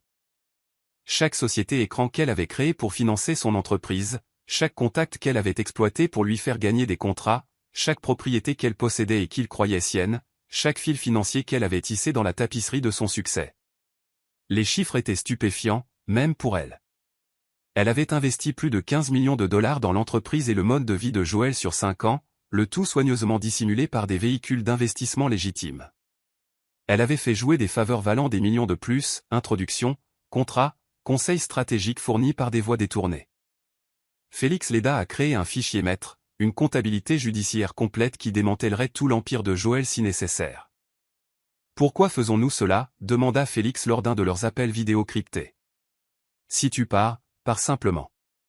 Prends ton argent et va-t'en. »« Parce que j'ai besoin qu'il comprenne ce qu'il a perdu, » dit doucement Dania. « J'ai besoin qu'il me voie vraiment, même si c'est la dernière chose qu'il voit clairement. » Mais tout en planifiant sa sortie, Dania continuait d'essayer de sauver son mariage. Elle programma une séance avec un thérapeute de couple, suppliant Joël de venir avec elle. « Nous n'avons pas besoin de thérapie, » dit-il sans lever les yeux de son téléphone. « Nous avons juste besoin que tu arrêtes d'être si sensible à propos de tout. » Elle planifia un week-end à Crimson Peak, espérant que la montagne lui rappellerait qui ils avaient été. Elle réserva un chalet, arrangea tout, les imaginant faire une randonnée jusqu'au belvédère où ils s'étaient rencontrés, renouant avec la simplicité qu'ils avaient perdue. « Je ne peux pas, » dit Joël quand elle le lui annonça. « J'ai une partie de golf avec des investisseurs potentiels ce week-end. C'est important. » « Nous sommes importants, » dit Dania. « C'est important pour nous, pour notre avenir. Tu ne comprends pas comment fonctionnent les affaires. » Elle comprenait exactement comment fonctionnaient les affaires.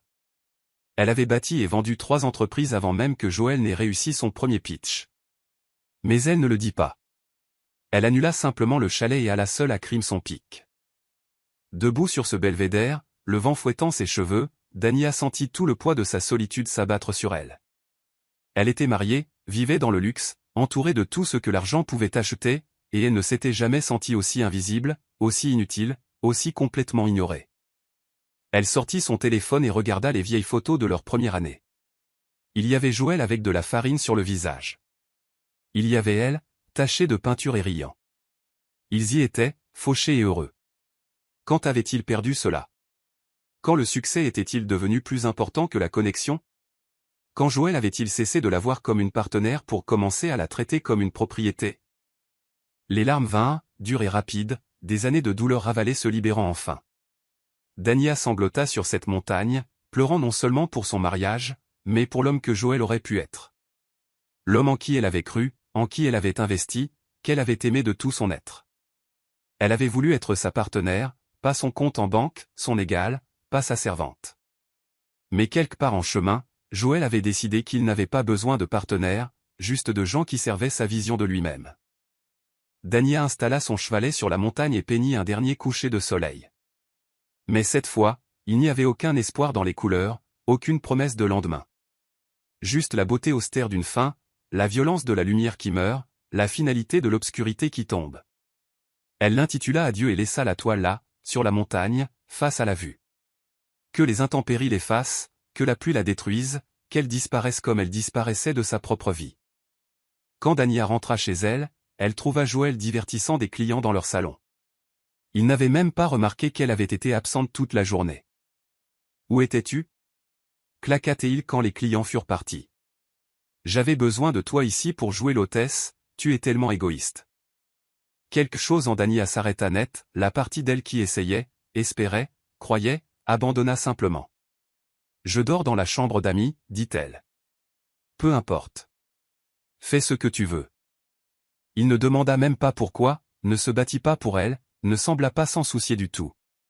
Cette nuit-là, Dania déménagea ses affaires dans la chambre d'amis et ne revint pas en arrière. Joël ne posa jamais de questions, ne frappa jamais à sa porte, ne sembla jamais remarquer que sa femme l'avait essentiellement quitté tout en vivant sous le même toit. Les mois qui suivirent furent une sorte de limbes étranges. Ils existaient dans le même espace mais vivaient des vies séparées. Joël travaillait tard, buvait plus, devenait de plus en plus critique envers tout ce que Dania faisait ou ne faisait pas. Elle documentait tout, ses abus verbaux, sa consommation d'alcool, les nuits où il rentrait sentant un parfum qui n'était pas le sien. Elle ne le confronta pas au sujet de l'infidélité. À quoi bon? Leur mariage était mort depuis longtemps, la paperasse ne faisait que rattraper la réalité, mais Dania n'était toujours pas prête à déposer le dossier. Une partie obstinée d'elle-même continuait de chuchoter que, peut-être, Joël se réveillerait un matin et se souviendrait de Crimson Peak, se souviendrait de qui ils avaient été, se souviendrait qu'elle était une personne, pas une possession. Cet espoir mourut un vendredi soir lorsque Joël rentra ivre et en colère à propos d'une affaire qui avait échoué. « C'est de ta faute » bafouilla-t-il, la coinçant dans la cuisine. « Tu me distrais, tu es inutile, tu ne contribues à rien dans ce mariage à part dépenser mon argent. » « Ton argent ?» Les mots s'échappèrent avant que Dania ne puisse les arrêter. « Oui, mon argent. Je l'ai gagné. J'ai bâti cette entreprise, toi tu restes juste assise à la maison à ne rien faire de la journée. » Dania regarda son mari, ses yeux vagues, son ricanement, son incapacité totale à voir la vérité même lorsqu'elle se tenait juste devant lui, et sentit le dernier fil d'espoir se rompre. « Tu as raison, dit-elle calmement. Je devrais partir. Enfin quelque chose sur quoi nous sommes d'accord. » Elle monta à l'étage, fit un sac et conduisit jusqu'à un hôtel. Elle envoya un SMS à Félix depuis le hall. « Je suis prête, lance la procédure. » Mais quand Joël appela le lendemain matin, sobre et s'excusant, Dania commit l'erreur de revenir. Il pleura. Il promit de changer. Il dit qu'il ne pouvait pas vivre sans elle. « J'étais ivre, je ne pensais rien de tout ça. Tu es tout pour moi, Dania, je t'aime, s'il te plaît, n'abandonne pas notre couple. » Alors elle revint, une fois de plus, une dernière chance. Parce que l'amour, même un amour mourant, était une chose difficile à tuer. Pendant 6 mois de plus, Dania resta. Elle joua le rôle. Elle sourit à ces événements. Elle dormit dans la chambre d'amis et prétendit que tout allait bien quand les gens demandaient. Et Joël recommença à l'ignorer, à la rejeter, à la traiter comme un meuble gênant qu'il avait acheté et qu'il regrettait maintenant. Jusqu'au soir du gala de charité. Jusqu'à ce que Thomas Reeves la reconnaisse. Jusqu'à ce que Joël l'humilie devant quelqu'un qui connaissait réellement sa valeur. Jusqu'au trajet du retour où il l'insulta. Jusqu'à ce qu'il l'attrape, la pousse, la traite de noms qui laisseraient des cicatrices plus profondes que des bleus. Jusqu'à ce qu'il la frappe. Et tout changea. Dania se tenait dans leur salle de bain cette nuit-là, regardant les bleus se former sur ses bras là où il l'avait agrippée, sa lèvre fendue par sa paume, la terreur faisant encore trembler ses mains. Elle se regarda dans le miroir et prit une décision. Plus d'espoir. Plus d'attente. Plus de croyance en un homme qui n'existait plus. Joël Pace l'avait frappée. Avait levé la main sur elle avec violence. Avait franchi une ligne si fondamentale qu'il n'y avait pas de retour possible. Dania sortit son téléphone et envoya 3 mots à Félix. « Exécute le plan. » Sa réponse fut immédiate. « Déjà fait. Tout est prêt. Es-tu en sécurité ? » « Je le serai, » répondit-elle.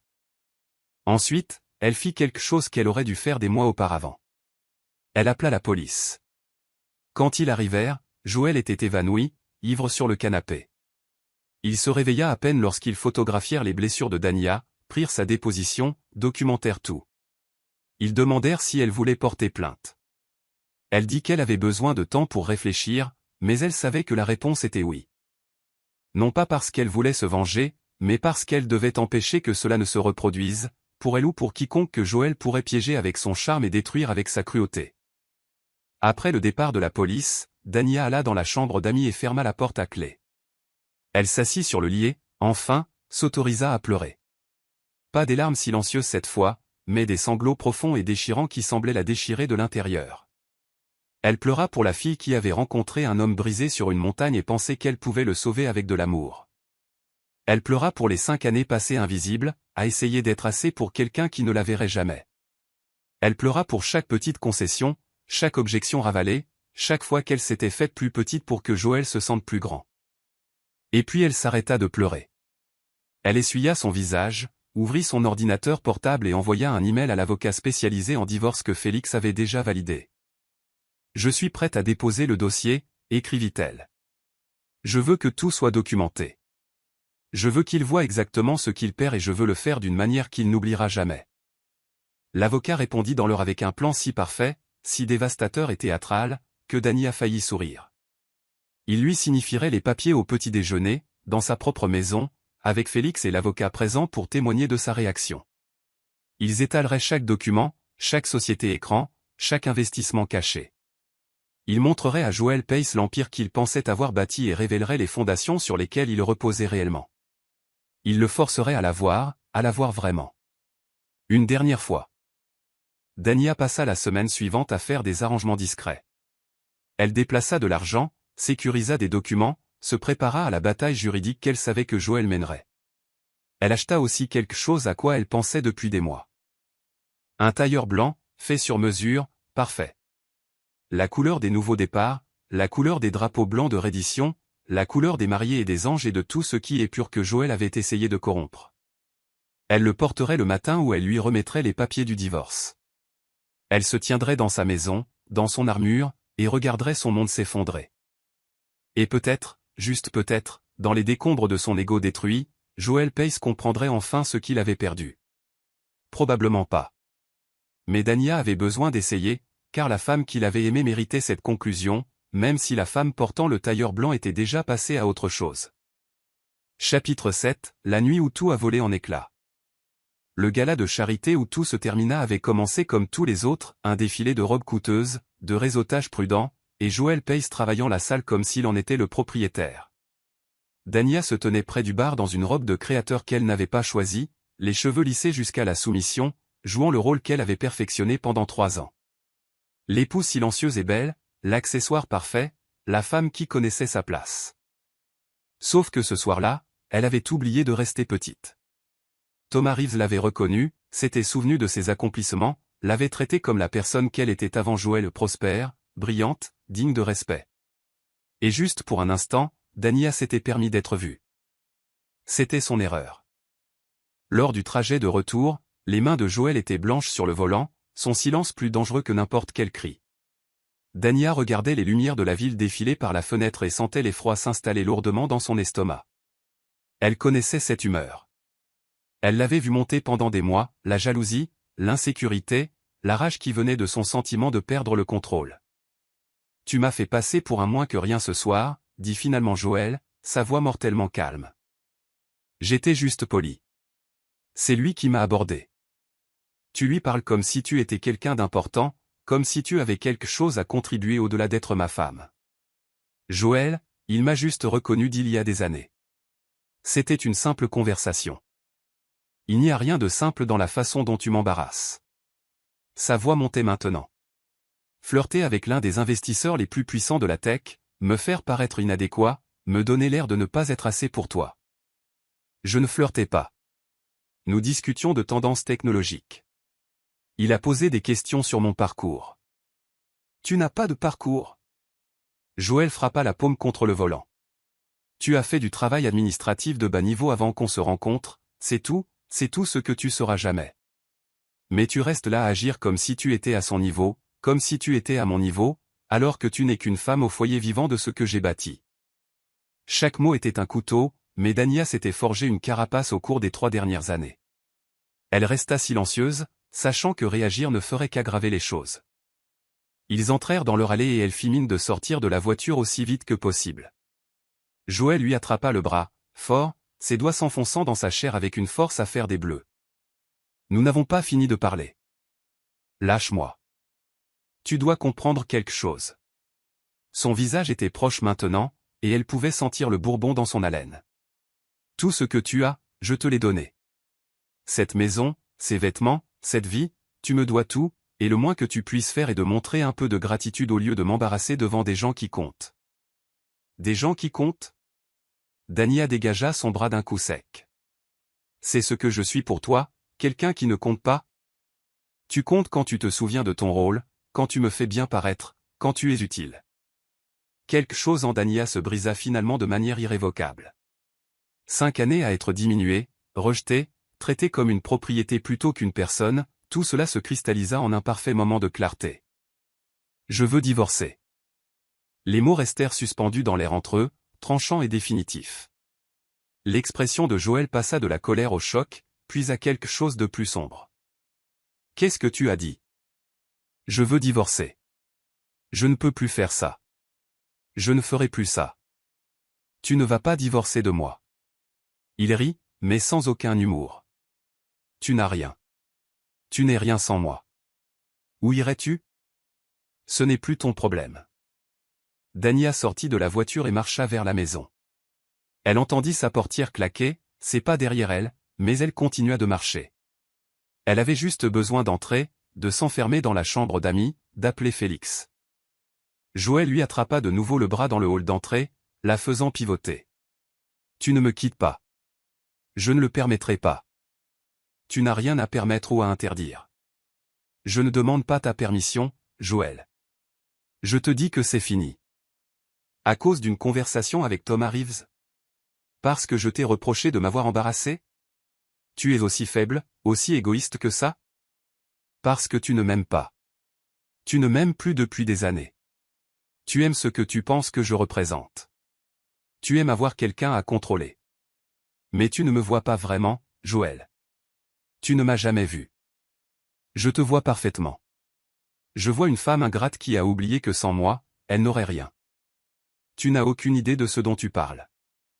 Ah non? La prise de Joël se resserra, et Dania ressentit une peur véritable pour la première fois de leur mariage. J'ai bâti Pace Digital Solutions à partir de rien. J'ai pris chaque décision. J'ai conclu chaque affaire. J'ai transformé 2 millions de dollars de capital de départ en une entreprise de 50 millions. Que as-tu fait, toi?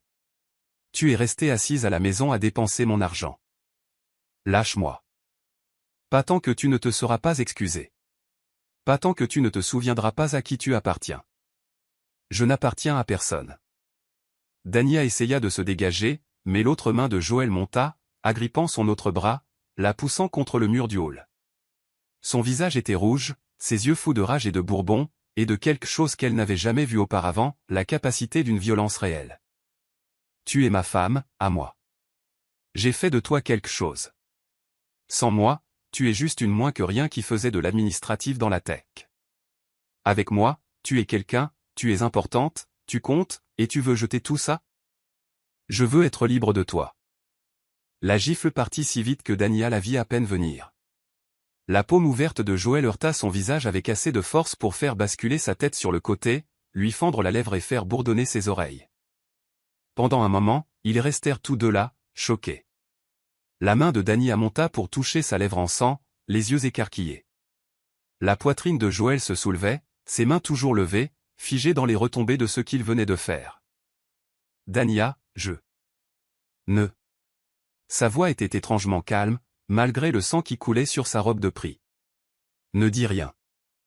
Je ne voulais pas, tu m'as poussé à bout, tu m'as fait. Je t'ai fait me frapper? C'est ce que tu te racontes?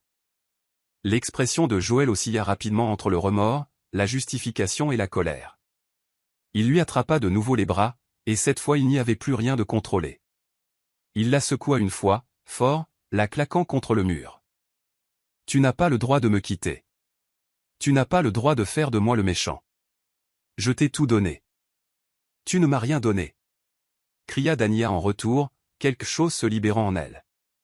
Je n'ai besoin de rien de toi. Je n'ai jamais eu besoin de rien de toi. Le poing de Joël heurta ses côtes, puis ses bras, puis son visage à nouveau. Chaque coup était ponctué de mots. Ingrate. Égoïste. Sans valeur. Dania cessa de lutter. Elle devint inerte, protégeant sa tête du mieux qu'elle pouvait, attendant que ça finisse. Une partie lointaine de son cerveau documentait tout, les mots, les coups, le franchissement d'une ligne si fondamentale qu'aucun retour en arrière n'était possible. Enfin, Joël s'arrêta. Il respirait fort, fixant ses mains comme si elles appartenaient à quelqu'un d'autre. Dania glissa le long du mur, du sang sur le visage, son corps hurlant de douleur. « Éloigne-toi de moi », chuchota-t-elle. « Dania, je suis désolé. Je ne voulais pas.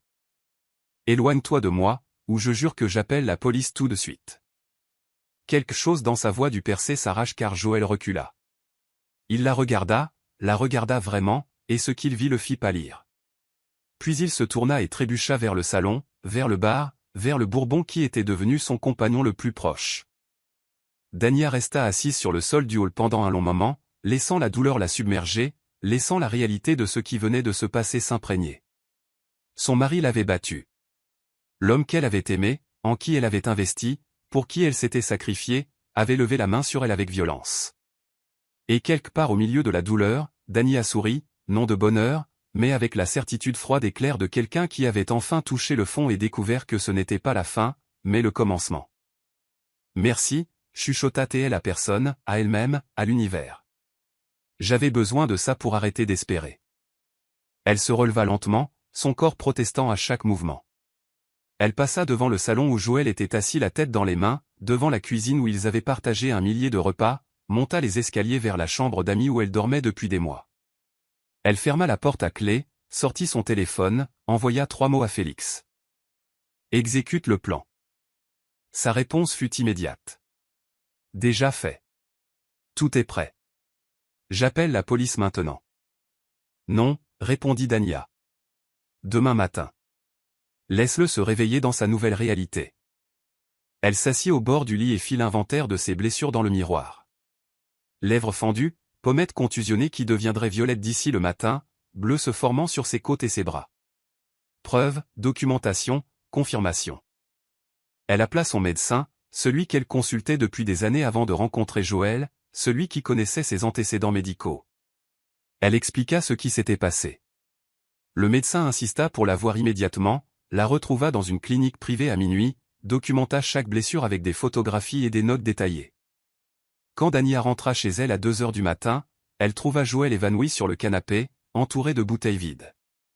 Il avait l'air pathétique, petit, rien à voir avec l'homme qu'elle avait rencontré à Crimson Peak. Elle alla dans son placard et sortit le tailleur blanc qu'elle avait acheté et caché 3 mois auparavant. Fait sur mesure. Parfait. Elle l'étala soigneusement sur la chaise de la chambre d'amis, puis régla son réveil pour 4 heures du matin. Elle ne dormit pas. Elle resta allongée dans l'obscurité, le corps endolori, l'esprit clair comme du cristal. Elle pensa à Crimson Peak, à la femme qu'elle avait été avant Joël, à la femme qu'elle était sur le point de redevenir. À 4 heures du matin, Dania se leva et effectua sa routine matinale avec un soin délibéré. Elle prit une douche, faisant attention à ses blessures. Elle coiffa ses cheveux comme elle le voulait, ses boucles naturelles élégamment stylisées, magnifiquement, vraiment elle-même pour la première fois depuis des années. Elle se maquilla pour rehausser ses traits mais pas pour cacher les ecchymoses. Laisse-les voir. Laisse-les être vus. Puis elle enfila le tailleur blanc. Le tissu était parfait, coûteux, taillé pour lui aller exactement. Il ressemblait à une armure. Il ressemblait à un drapeau de reddition. Il ressemblait à la fois à une fin et à un commencement. Dania se regarda dans le miroir et vit une étrangère, ou peut-être se voyait-elle elle-même pour la première fois depuis des années. La femme en tailleur blanc n'était plus la femme de Joël. Elle n'était la propriété de personne. Elle était Dania Dawson, la femme qui avait bâti 3 entreprises prospères, qui avait créé une fortune à 9 chiffres, qui était tombée amoureuse et avait essayé de sauver un homme brisé. Elle était aussi la femme qui avait enfin cessé d'essayer de sauver qui que ce soit d'autre qu'elle-même. Dania descendit et commença à faire des pancakes pas pour Joël, mais pour Félix et l'avocat du divorce qui arriverait à 7 heures. Elle fit du bacon, des œufs brouillés, des brioches à la cannelle fraîche, tout était parfait, elle dressa la table magnifiquement avec des fleurs et de la porcelaine fine. C'était sa scène. C'était son moment. C'était le matin où Joël Pace allait enfin la voir, puis la perdre pour toujours. Elle se tenait près de la fenêtre dans son tailleur blanc, regardant le soleil se lever sur la ville, et ressentit quelque chose qu'elle n'avait pas ressenti depuis des années, puissante, libre, absolument certaine qu'elle faisait la bonne chose. Joël se réveilla vers 6 heures, trébucha vers la salle de bain, puis descendit en suivant l'odeur de la nourriture. Dania l'entendit venir et se positionna près de la fenêtre, à contre-jour du soleil matinal. Elle l'entendit tourner au coin, l'entendit se figer, entendit la confusion dans sa voix. Bien, tu as enfin compris ta place. Mais quand il vit qui était assis à la table Félix et Lydia mangeant son petit déjeuner, tenant des dossiers qui allaient détruire son monde, tout changea.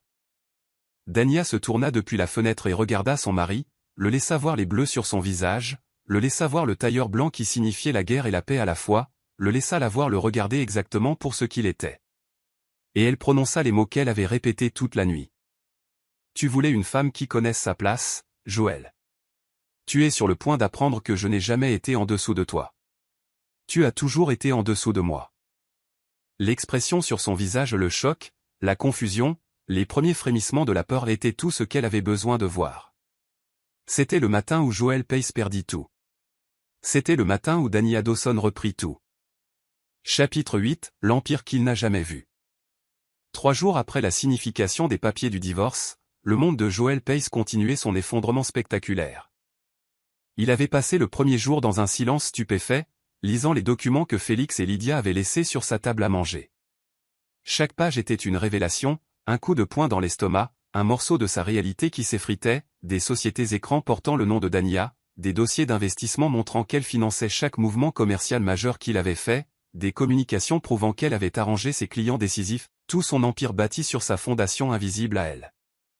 Le deuxième jour, Joel engagea des avocats ou essaya. Les 3 premiers cabinets qu'il contacta déclinèrent immédiatement après avoir entendu son nom. Le 4e accepta une consultation, jeta un coup d'œil à la documentation de Dania et lui suggéra poliment de trouver un arrangement. « Monsieur Pace, je vais être franc avec vous. C'est indéfendable. Votre femme a des documents montrant qu'elle a financé toute votre entreprise via divers véhicules d'investissement. Elle a arrangé vos contrats majeurs grâce à ses relations personnelles. Elle est même propriétaire de la maison dans laquelle vous vivez actuellement. Si cela va au procès, vous serez mis en pièces. Elle ne peut pas juste prendre tout ce que j'ai bâti. Elle ne prend pas ce que vous avez bâti, monsieur. Selon ces documents, elle est ce que vous avez bâti. Sans son argent et ses relations, Pace Digital Solutions n'existerait pas. » Joel renvoya cet avocat et en engagea un autre. Puis un autre. Chacun lui dit la même chose. La documentation était en béton. La trace écrite était parfaite. Dania avait passé des années à s'assurer discrètement que chaque dollar, chaque contrat, chaque succès puisse être retracé jusqu'à elle, et maintenant elle réclamait son dû. Le 3e jour, Joel commit sa plus grande erreur. Il appela un journaliste. Il était ivre, en colère, désespéré de contrôler le récit.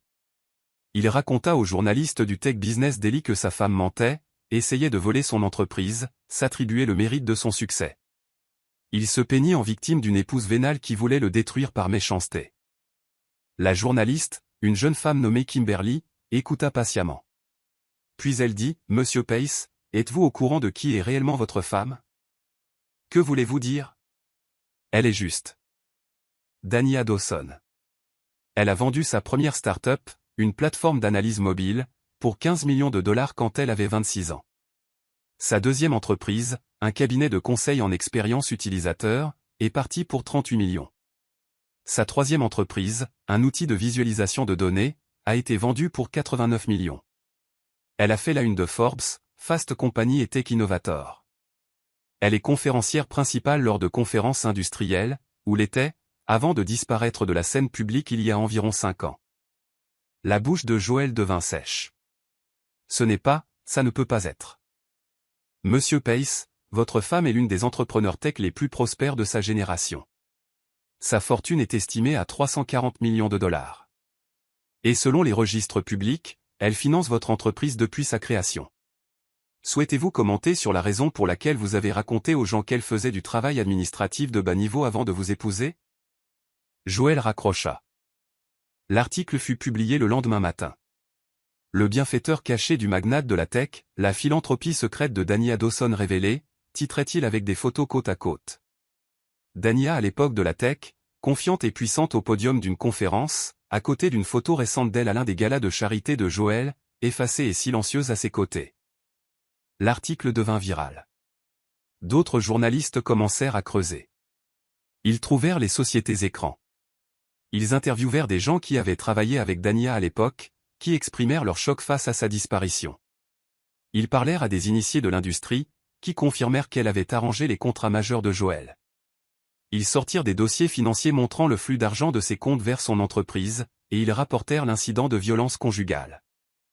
Le téléphone de Joel explosa d'appels, de messages, de demandes d'interview. Ses partenaires commerciaux commencèrent à prendre leur distance. Les clients appelèrent pour des réunions afin de discuter de leurs inquiétudes. Son conseil d'administration envoya une lettre formelle lui demandant de prendre un congé le temps que la situation soit clarifiée. Joel était assis dans sa maison. La maison de Dania, il le savait maintenant. Entouré de meubles qu'elle avait achetés. Mangeant de la nourriture qu'il avait commandée avec des cartes de crédit qu'elle avait co-signées, et il regardait sa réputation brûler sur les réseaux sociaux.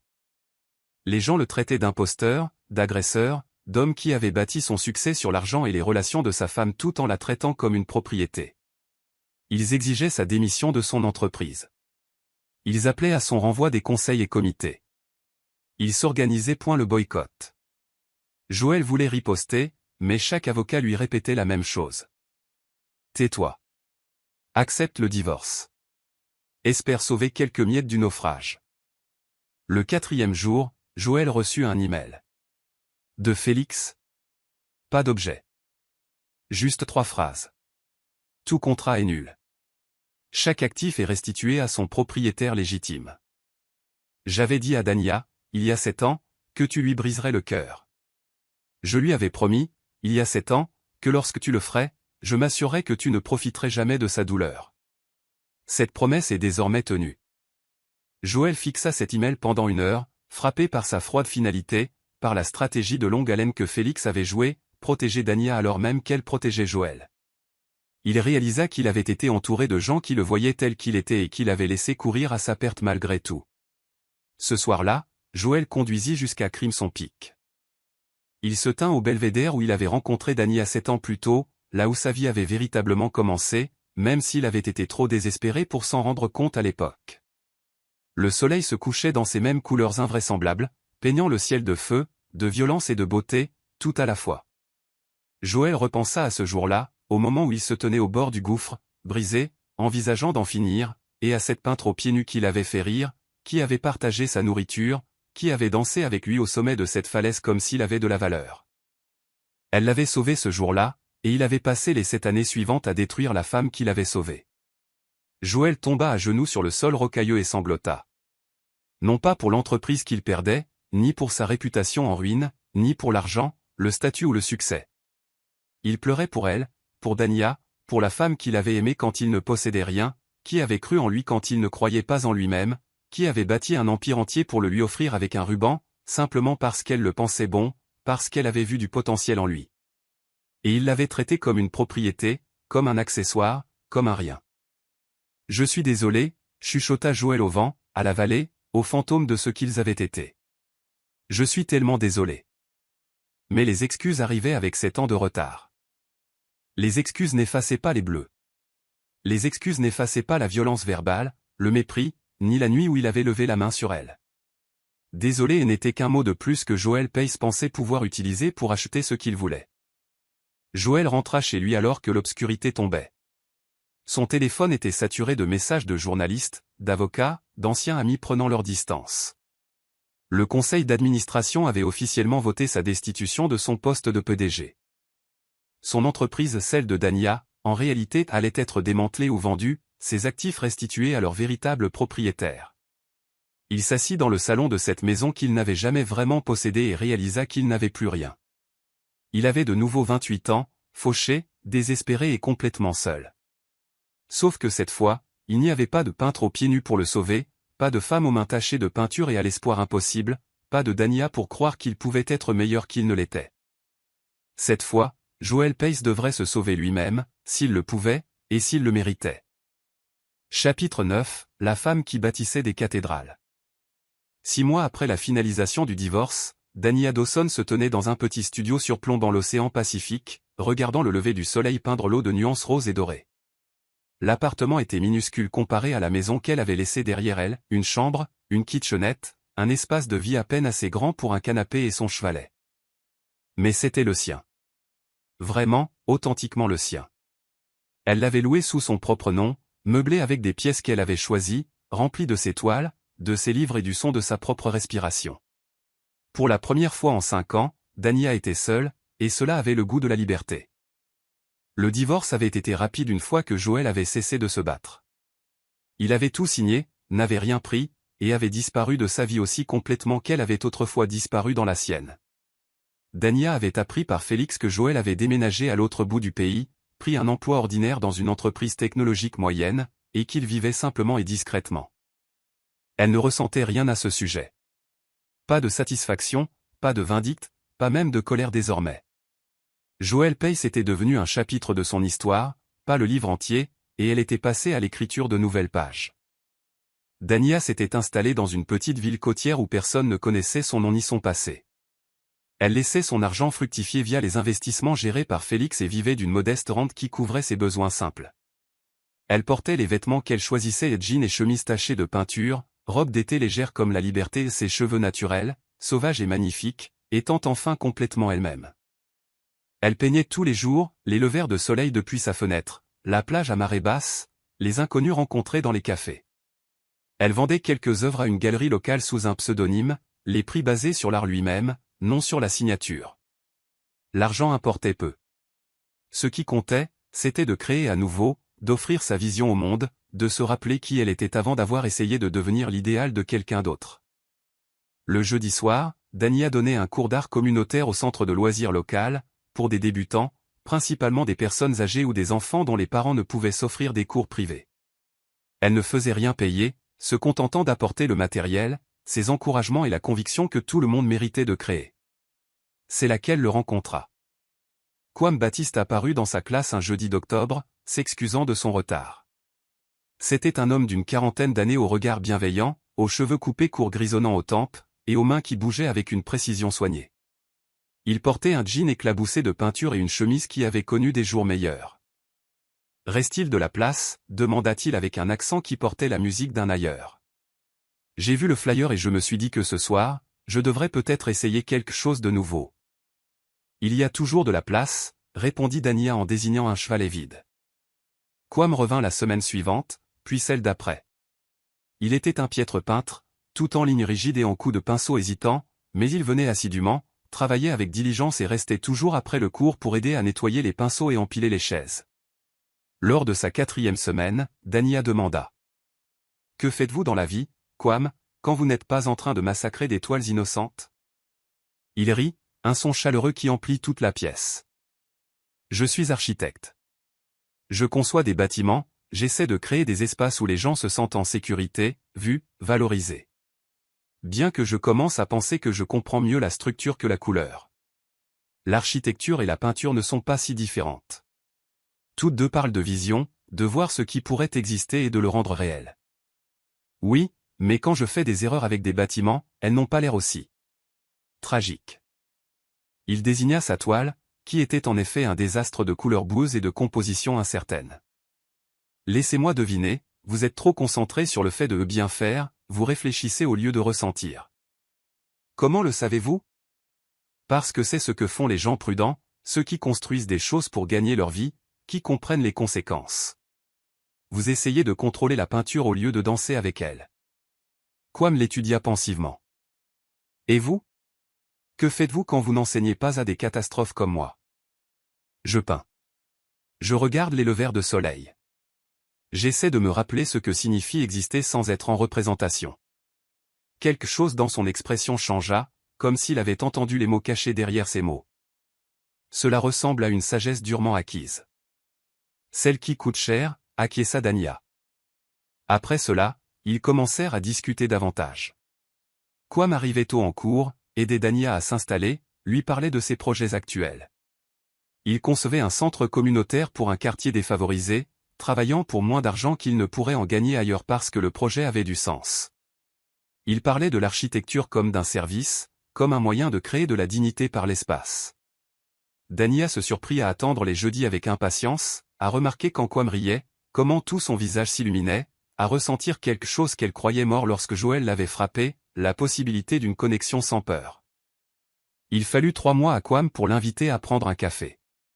Il le fit nerveusement, tel un adolescent plutôt qu'un homme mûr. Je comprendrais si cela semblait inapproprié. Vous êtes mon professeur, et je ne veux pas vous mettre mal à l'aise. Mais je me demandais si vous aimeriez prendre un café un jour. Pas en tant qu'élève et professeur, juste comme 2 personnes qui semblent apprécier les levers de soleil et les bonnes conversations. Dania dit oui. Leur premier café dura 6 heures. Ils parlèrent de tout, de l'enfance, des amours perdus et de ce qui rendait une vie digne d'être vécue. Kwame lui parla de son enfance en Haïti, de l'immigration avec sa famille à l'adolescence, de l'apprentissage de la navigation en tant qu'homme noir en Amérique tout en maintenant le lien avec ses racines. Il lui parla de sa femme, décédée d'un cancer 3 ans plus tôt après 18 ans de mariage, et de sa fille, Amélie, qui avait 19 ans et étudiait l'ingénierie à l'université d'État. Je n'étais pas sûr de vouloir partager ma vie avec quelqu'un à nouveau, dit Quam doucement en remuant son café froid sans le boire. Après avoir perdu quelqu'un que l'on aime aussi profondément, il semble plus sûr de rester seul. Mais ensuite je vous ai rencontré, et j'ai pensé que peut-être, la sécurité n'est pas toujours synonyme de vie. Dania lui parla de Joël. Pas de tout ou pas des bleus, ni du tailleur blanc, ni du deuil d'avoir détruit son monde mais de l'essentiel. D'avoir aimé quelqu'un qui ne pouvait pas l'avoir. De s'être perdu en essayant d'être assez pour quelqu'un qui la voulait petite. Je pensais être douée pour lire les gens, dit-elle. J'ai bâti des entreprises en comprenant les motivations humaines, mais avec lui, j'ai raté tous les signes. Ou peut-être voulais-je simplement croire que les gens pouvaient changer si on les aimait assez fort. Les gens peuvent changer, dit Quam avec douceur, mais seulement s'ils le veulent. On ne peut pas aimer quelqu'un au point qu'ils deviennent une meilleure personne. On ne peut que les aimer, et ensuite décider si ce qu'ils sont réellement est quelque chose avec lequel on peut vivre. Dania regarda cet homme en face d'elle, ce veuf avec de la peinture sous les ongles, du chagrin dans les yeux et de la bonté dans chaque mot, et sentit quelque chose s'ouvrir dans sa poitrine. Non pas se briser, mais s'ouvrir, comme une porte verrouillée laissant soudain entrer la lumière. « Racontez-moi, dit-elle. Parlez-moi d'elle. Votre femme. Qu'est-ce qui la rendait spéciale ?» Les yeux de Quam s'emplirent de larmes, mais son sourire était sincère. Elle riait à mes blagues terribles. Elle me remettait à ma place quand j'étais têtu. Elle croyait que je pouvais concevoir des bâtiments qui changeaient des vies, même quand je n'en étais pas sur moi-même. Elle rendait le fait d'être aimé facile. Elle a l'air remarquable. Elle l'était. Et j'imagine que votre ex-mari a perdu quelqu'un de tout aussi remarquable quand il vous a perdu. Je n'en suis pas sûr. Moi, si. Quam tendit la main à travers la table, sans la toucher, mais tout près. Je vous regarde enseigner depuis 3 mois maintenant. J'ai vu comment vous encouragez des gens qui pensent ne rien pouvoir créer de beau. J'ai entendu comment vous parlez d'art, de la vie, de voir les choses clairement. Vous êtes quelqu'un de spécial, Dania.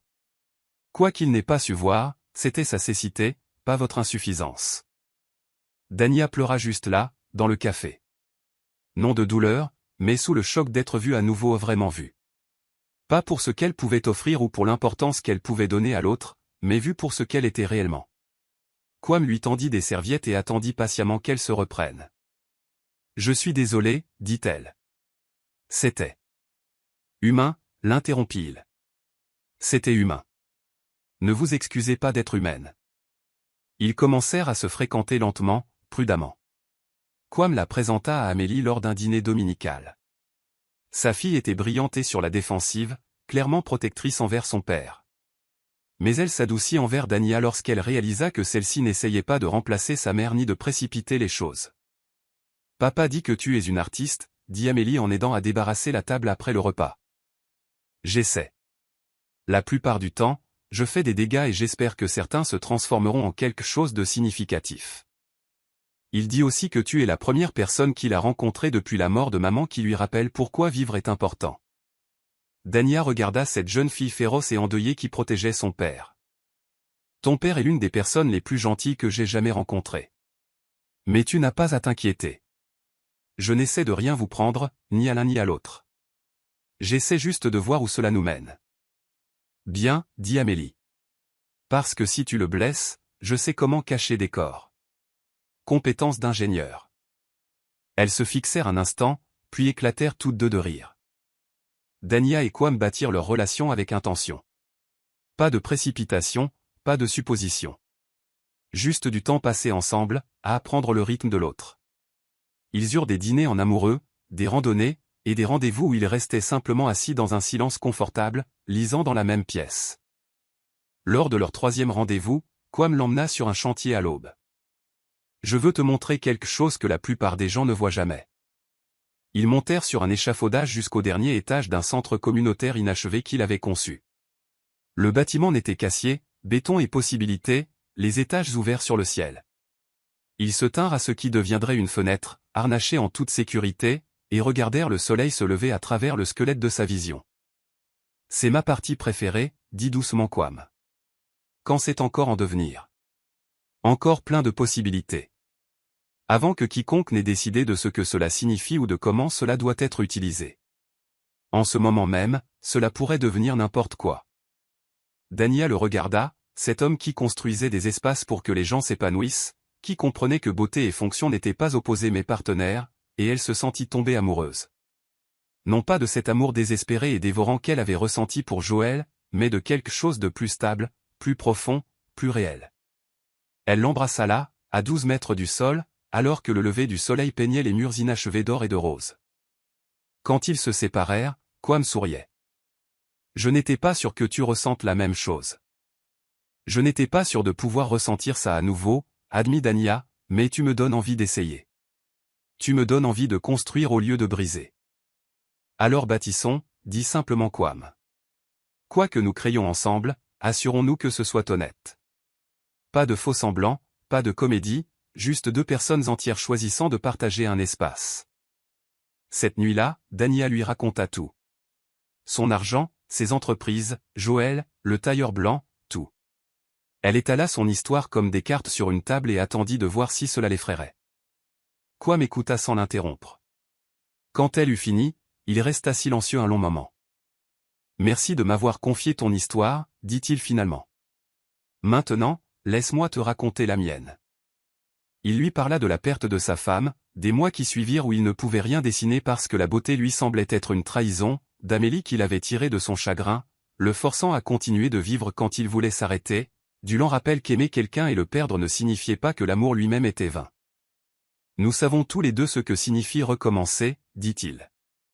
Reconstruire à partir de ruines. Peut-être est-ce pour cela que nous nous sommes trouvés. Peut-être sommes-nous tous deux prêts à bâtir quelque chose de nouveau. Et si je gâche tout ? Chuchota Dania. Et si je suis trop abîmé, trop brisé ? Tu n'es pas brisé, tu es en guérison. Il y a une différence. Quam lui prit la main. Et quoi que nous bâtissions, nous le bâtirons ensemble. Un jour à la fois. Un choix à la fois. Pas de précipitation, pas de pression, juste des possibilités. Dania serra sa main et s'autorisa à y croire. Peut-être, juste peut-être, que les secondes chances étaient réelles. Peut-être, juste peut-être, en méritait-elle une. Chapitre 10, la cathédrale des deux cœurs. 2 ans après son divorce, Dania Dawson se tenait dans les bras de Quam Baptiste à Crimson Peak et disait oui pour l'éternité. Ils étaient revenus sur la montagne où son ancienne vie avait commencé et fini, mais cette fois, elle n'était pas seule. Quam se tenait à ses côtés près du muret de pierre où elle avait autrefois rencontré un homme brisé. Mais aujourd'hui, elle se tenait près de quelqu'un d'entier, quelqu'un qui la voyait complètement et l'aimait malgré tout, quelqu'un qui construisait avec elle au lieu de construire sur elle. La demande en mariage avait été parfaitement à l'image de Quam, réfléchie, surprenante, profondément personnelle. Il l'avait emmenée au centre communautaire qu'ils avaient conçu ensemble au cours de l'année écoulée. Leur partenariat avait commencé par une conversation autour d'un café sur son portefeuille d'investissement et sa vision architecturale, et s'était transformé en quelque chose qu'aucun d'eux n'attendait, une entreprise fondée sur des valeurs partagées. Cornerstone Collaborative se spécialisait dans la conception d'espaces communautaires pour les quartiers défavorisés. Dania gérait la stratégie commerciale, la sécurisation des financements et la gestion des investissements. Quam dirigeait l'équipe de conception, créant des bâtiments qui honoraient les gens qui les utiliseraient. Ensemble, ils avaient achevé 3 centres communautaires, 2 projets de logements sociaux et une douzaine d'autres structures qui privilégiaient la dignité au profit. Il ne s'agissait pas de bâtir un empire cette fois, mais de bâtir des espaces où les gens pouvaient s'épanouir. Le jour de la demande, ils s'étaient rendus au centre communautaire pour la cérémonie d'ouverture. Les familles remplissaient l'espace, les enfants couraient à travers des pièces conçues pour leur joie, les parents assistaient à des ateliers dans des salles construites pour leur croissance. Dania regardait tout cela les larmes aux yeux. C'était à cela que ressemblait le véritable succès, pas des comptes en banque ou un statut, mais de l'impact, de la connexion, du sens. Quam lui avait pris la main et l'avait conduite dans le hall principal, vers un petit détail qu'elle n'avait jamais remarqué auparavant. Incrustée dans le mur se trouvait une mosaïque faite de verres colorés et de carrelage, abstraite au premier coup d'œil, mais lorsqu'on se tenait exactement au bon endroit et que la lumière la frappait correctement, les pièces s'alignaient pour former des mots. Dania, veux-tu bâtir le reste de notre cathédrale avec moi ? Elle s'était retournée pour le trouver un genou à terre, Amélie pleurant des larmes de joie à ses côtés, tenant une bague qu'il avait dessinée lui-même. Simple mais parfaite, comme tout chez Quam, un anneau d'or rose avec une pierre unique qui captait la lumière comme un lever de soleil.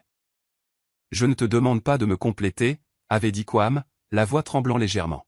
« Tu es déjà entière, je suis entier. Mais je demande si deux personnes entières veulent bâtir quelque chose d'extraordinaire ensemble. Une vie qui compte, un partenariat qui nous honore tous les deux. Une cathédrale, pas un empire. » Dania avait dit oui à travers les larmes et les rires, submergée par le sentiment qu'elle avait enfin trouvé le chemin de la maison. Maintenant, 6 mois plus tard, il se tenait sur Crimson Peak au coucher du soleil, se préparant à se marier devant 30 personnes qui comptaient vraiment. Amélie était la demoiselle d'honneur de Dania, étant devenue plus une fille qu'une belle-fille au cours des 2 dernières années. Félix était là, tamponnant ses yeux avec un mouchoir. Quelques amis proches de l'époque technologique de Dania, qui l'avaient accueillie à bras ouverts quand elle s'était sentie prête. Les collègues et les membres de la famille de Quam qui avaient pris l'avion depuis Haïti. Pas de gala coûteux, pas de spectacle, juste des gens qu'ils aimaient, rassemblés sur une montagne où le premier mariage de Dania avait commencé et où le second allait débuter. Dania portait une robe simple qu'elle avait choisie elle-même, un tissu blanc fluide qui bougeait au gré du vent. Ses cheveux naturels étaient lâchés, ornés de fleurs sauvages qu'Amélie l'avait aidée à cueillir ce matin-là. Elle se sentait belle. Non pas à cause de la robe ou des fleurs, mais parce que Quam la regardait comme si elle était le lever du soleil lui-même. Ils avaient écrit leurs propres vœux. Quam commença, sa voix portant à travers le belvédère. « Dania, tu m'as appris que bâtir des cathédrales commence par se bâtir soi-même. Tu m'as montré que l'amour ne requiert pas le sacrifice de soi, mais sa célébration. Je promets de te voir chaque jour, de te voir vraiment, et d'honorer ce que je vois. Je promets de bâtir des espaces avec toi où nos rêves à tous les deux auront leur place. Je promets de t'aimer non pas en dépit de ta force, mais à cause d'elle. » C'était au tour de Dania. Elle regarda cet homme qui lui avait rendu sa propre identité. « Quam, tu m'as appris que recommencer n'est pas un échec, c'est du courage. Tu m'as montré que l'amour peut être stable au lieu d'être dévorant, un partenariat au lieu d'une performance. Je promets de construire avec toi, pas pour toi. Je promets de me présenter entière, et de faire de la place pour ton être entier. Je promets que lorsque nous créerons notre cathédrale, chaque pierre sera posée par nos 2 mains. » Ils échangèrent les alliances alors que le soleil peignait le ciel de ces mêmes couleurs impossibles que Dania avait capturées en peinture une décennie plus tôt. Lorsque l'officiant les déclara mariés, ils s'embrassèrent au son des acclamations, du vent et de la vaste possibilité de la vallée en contrebas. La réception fut un dîner dans un restaurant en ville, des toasts qui firent rire et pleurer tout le monde, des danses sur du vieux jazz sous des guirlandes lumineuses. Dania dansa avec Quam comme s'il n'avait nulle part ailleurs où aller, rien à prouver, juste ce moment et l'un l'autre. Félix la coinça lors d'un moment calme, l'attirant dans une étreinte farouche. « Tu l'as fait, » chuchota Théil. « Tu as retrouvé ton chemin. »« J'ai eu de l'aide, » dit Dania en regardant Quam à travers la pièce, qui discutait avec animation d'un concept architectural avec Amélie. « Il ne m'a pas sauvé, mais il a fait de la place pour que je me sauve moi-même. » « C'est toute la différence, » dit Félix. « C'est tout ce qui compte. » 5 ans plus tard, Dania se tenait dans le bureau qu'elle partageait avec Quam, regardant le mur où 2 tableaux étaient accrochés côte à côte. À gauche se trouvait le coucher de soleil sombre et orageux qu'elle avait peint la nuit où elle avait renoncé à Joël, celui qu'elle avait titré Adieu.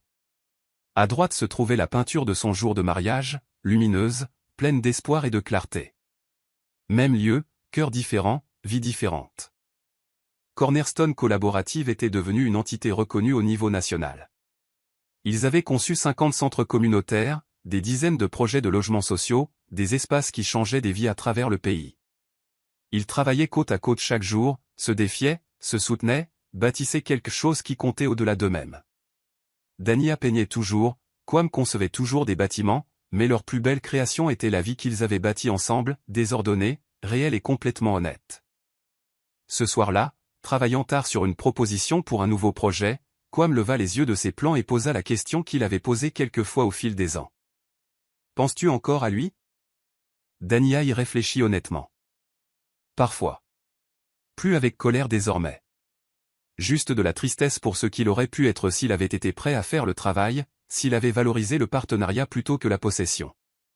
Sa perte, mon miracle. » Dania marcha vers la fenêtre donnant sur l'océan. Le soleil se couchait, peignant l'eau d'or et de rose. Elle pensa à Crimson Peak, à la peintre aux pieds nus qui avait sauvé un homme brisé, au tailleur blanc qu'elle avait porté pour mettre fin à un mariage, à la robe simple qu'elle avait portée pour en commencer un nouveau. J'ai passé 7 ans à essayer de sauver un homme qui ne voulait pas être sauvé, dit-elle. Maintenant, je peux passer le reste de ma vie à bâtir des cathédrales avec un homme qui sait déjà comment aimer. Quam passa ses bras autour d'elle par derrière, et ils restèrent ensemble à regarder le soleil se coucher. Amélie appela d'en bas pour le dîner. Elle était en visite depuis l'université, remplissant leur maison d'énergie, de rire et de ce chaos constant et léger d'une jeune personne essayant de résoudre les problèmes du monde. Leur vie était pleine, imparfaite, réelle, belle. Dania regarda les 2 tableaux une dernière fois, l'obscurité et la lumière, la fin et le commencement, la preuve d'un voyage du brisé vers l'entier. Puis elle se détourna vers le bruit de la famille, des rires et du foyer. Certains couchers de soleil marquaient des fins, mais les meilleurs promettaient de nouvelles aubes, et Dania Dawson avait enfin trouvé la sienne. Non pas parce que quelqu'un la lui avait donnée, mais parce qu'elle l'avait bâtie elle-même, de ses propres mains, avec son propre cœur et sa propre vision. Et cette fois, elle avait choisi de la partager avec quelqu'un digne de ce cadeau. Fin.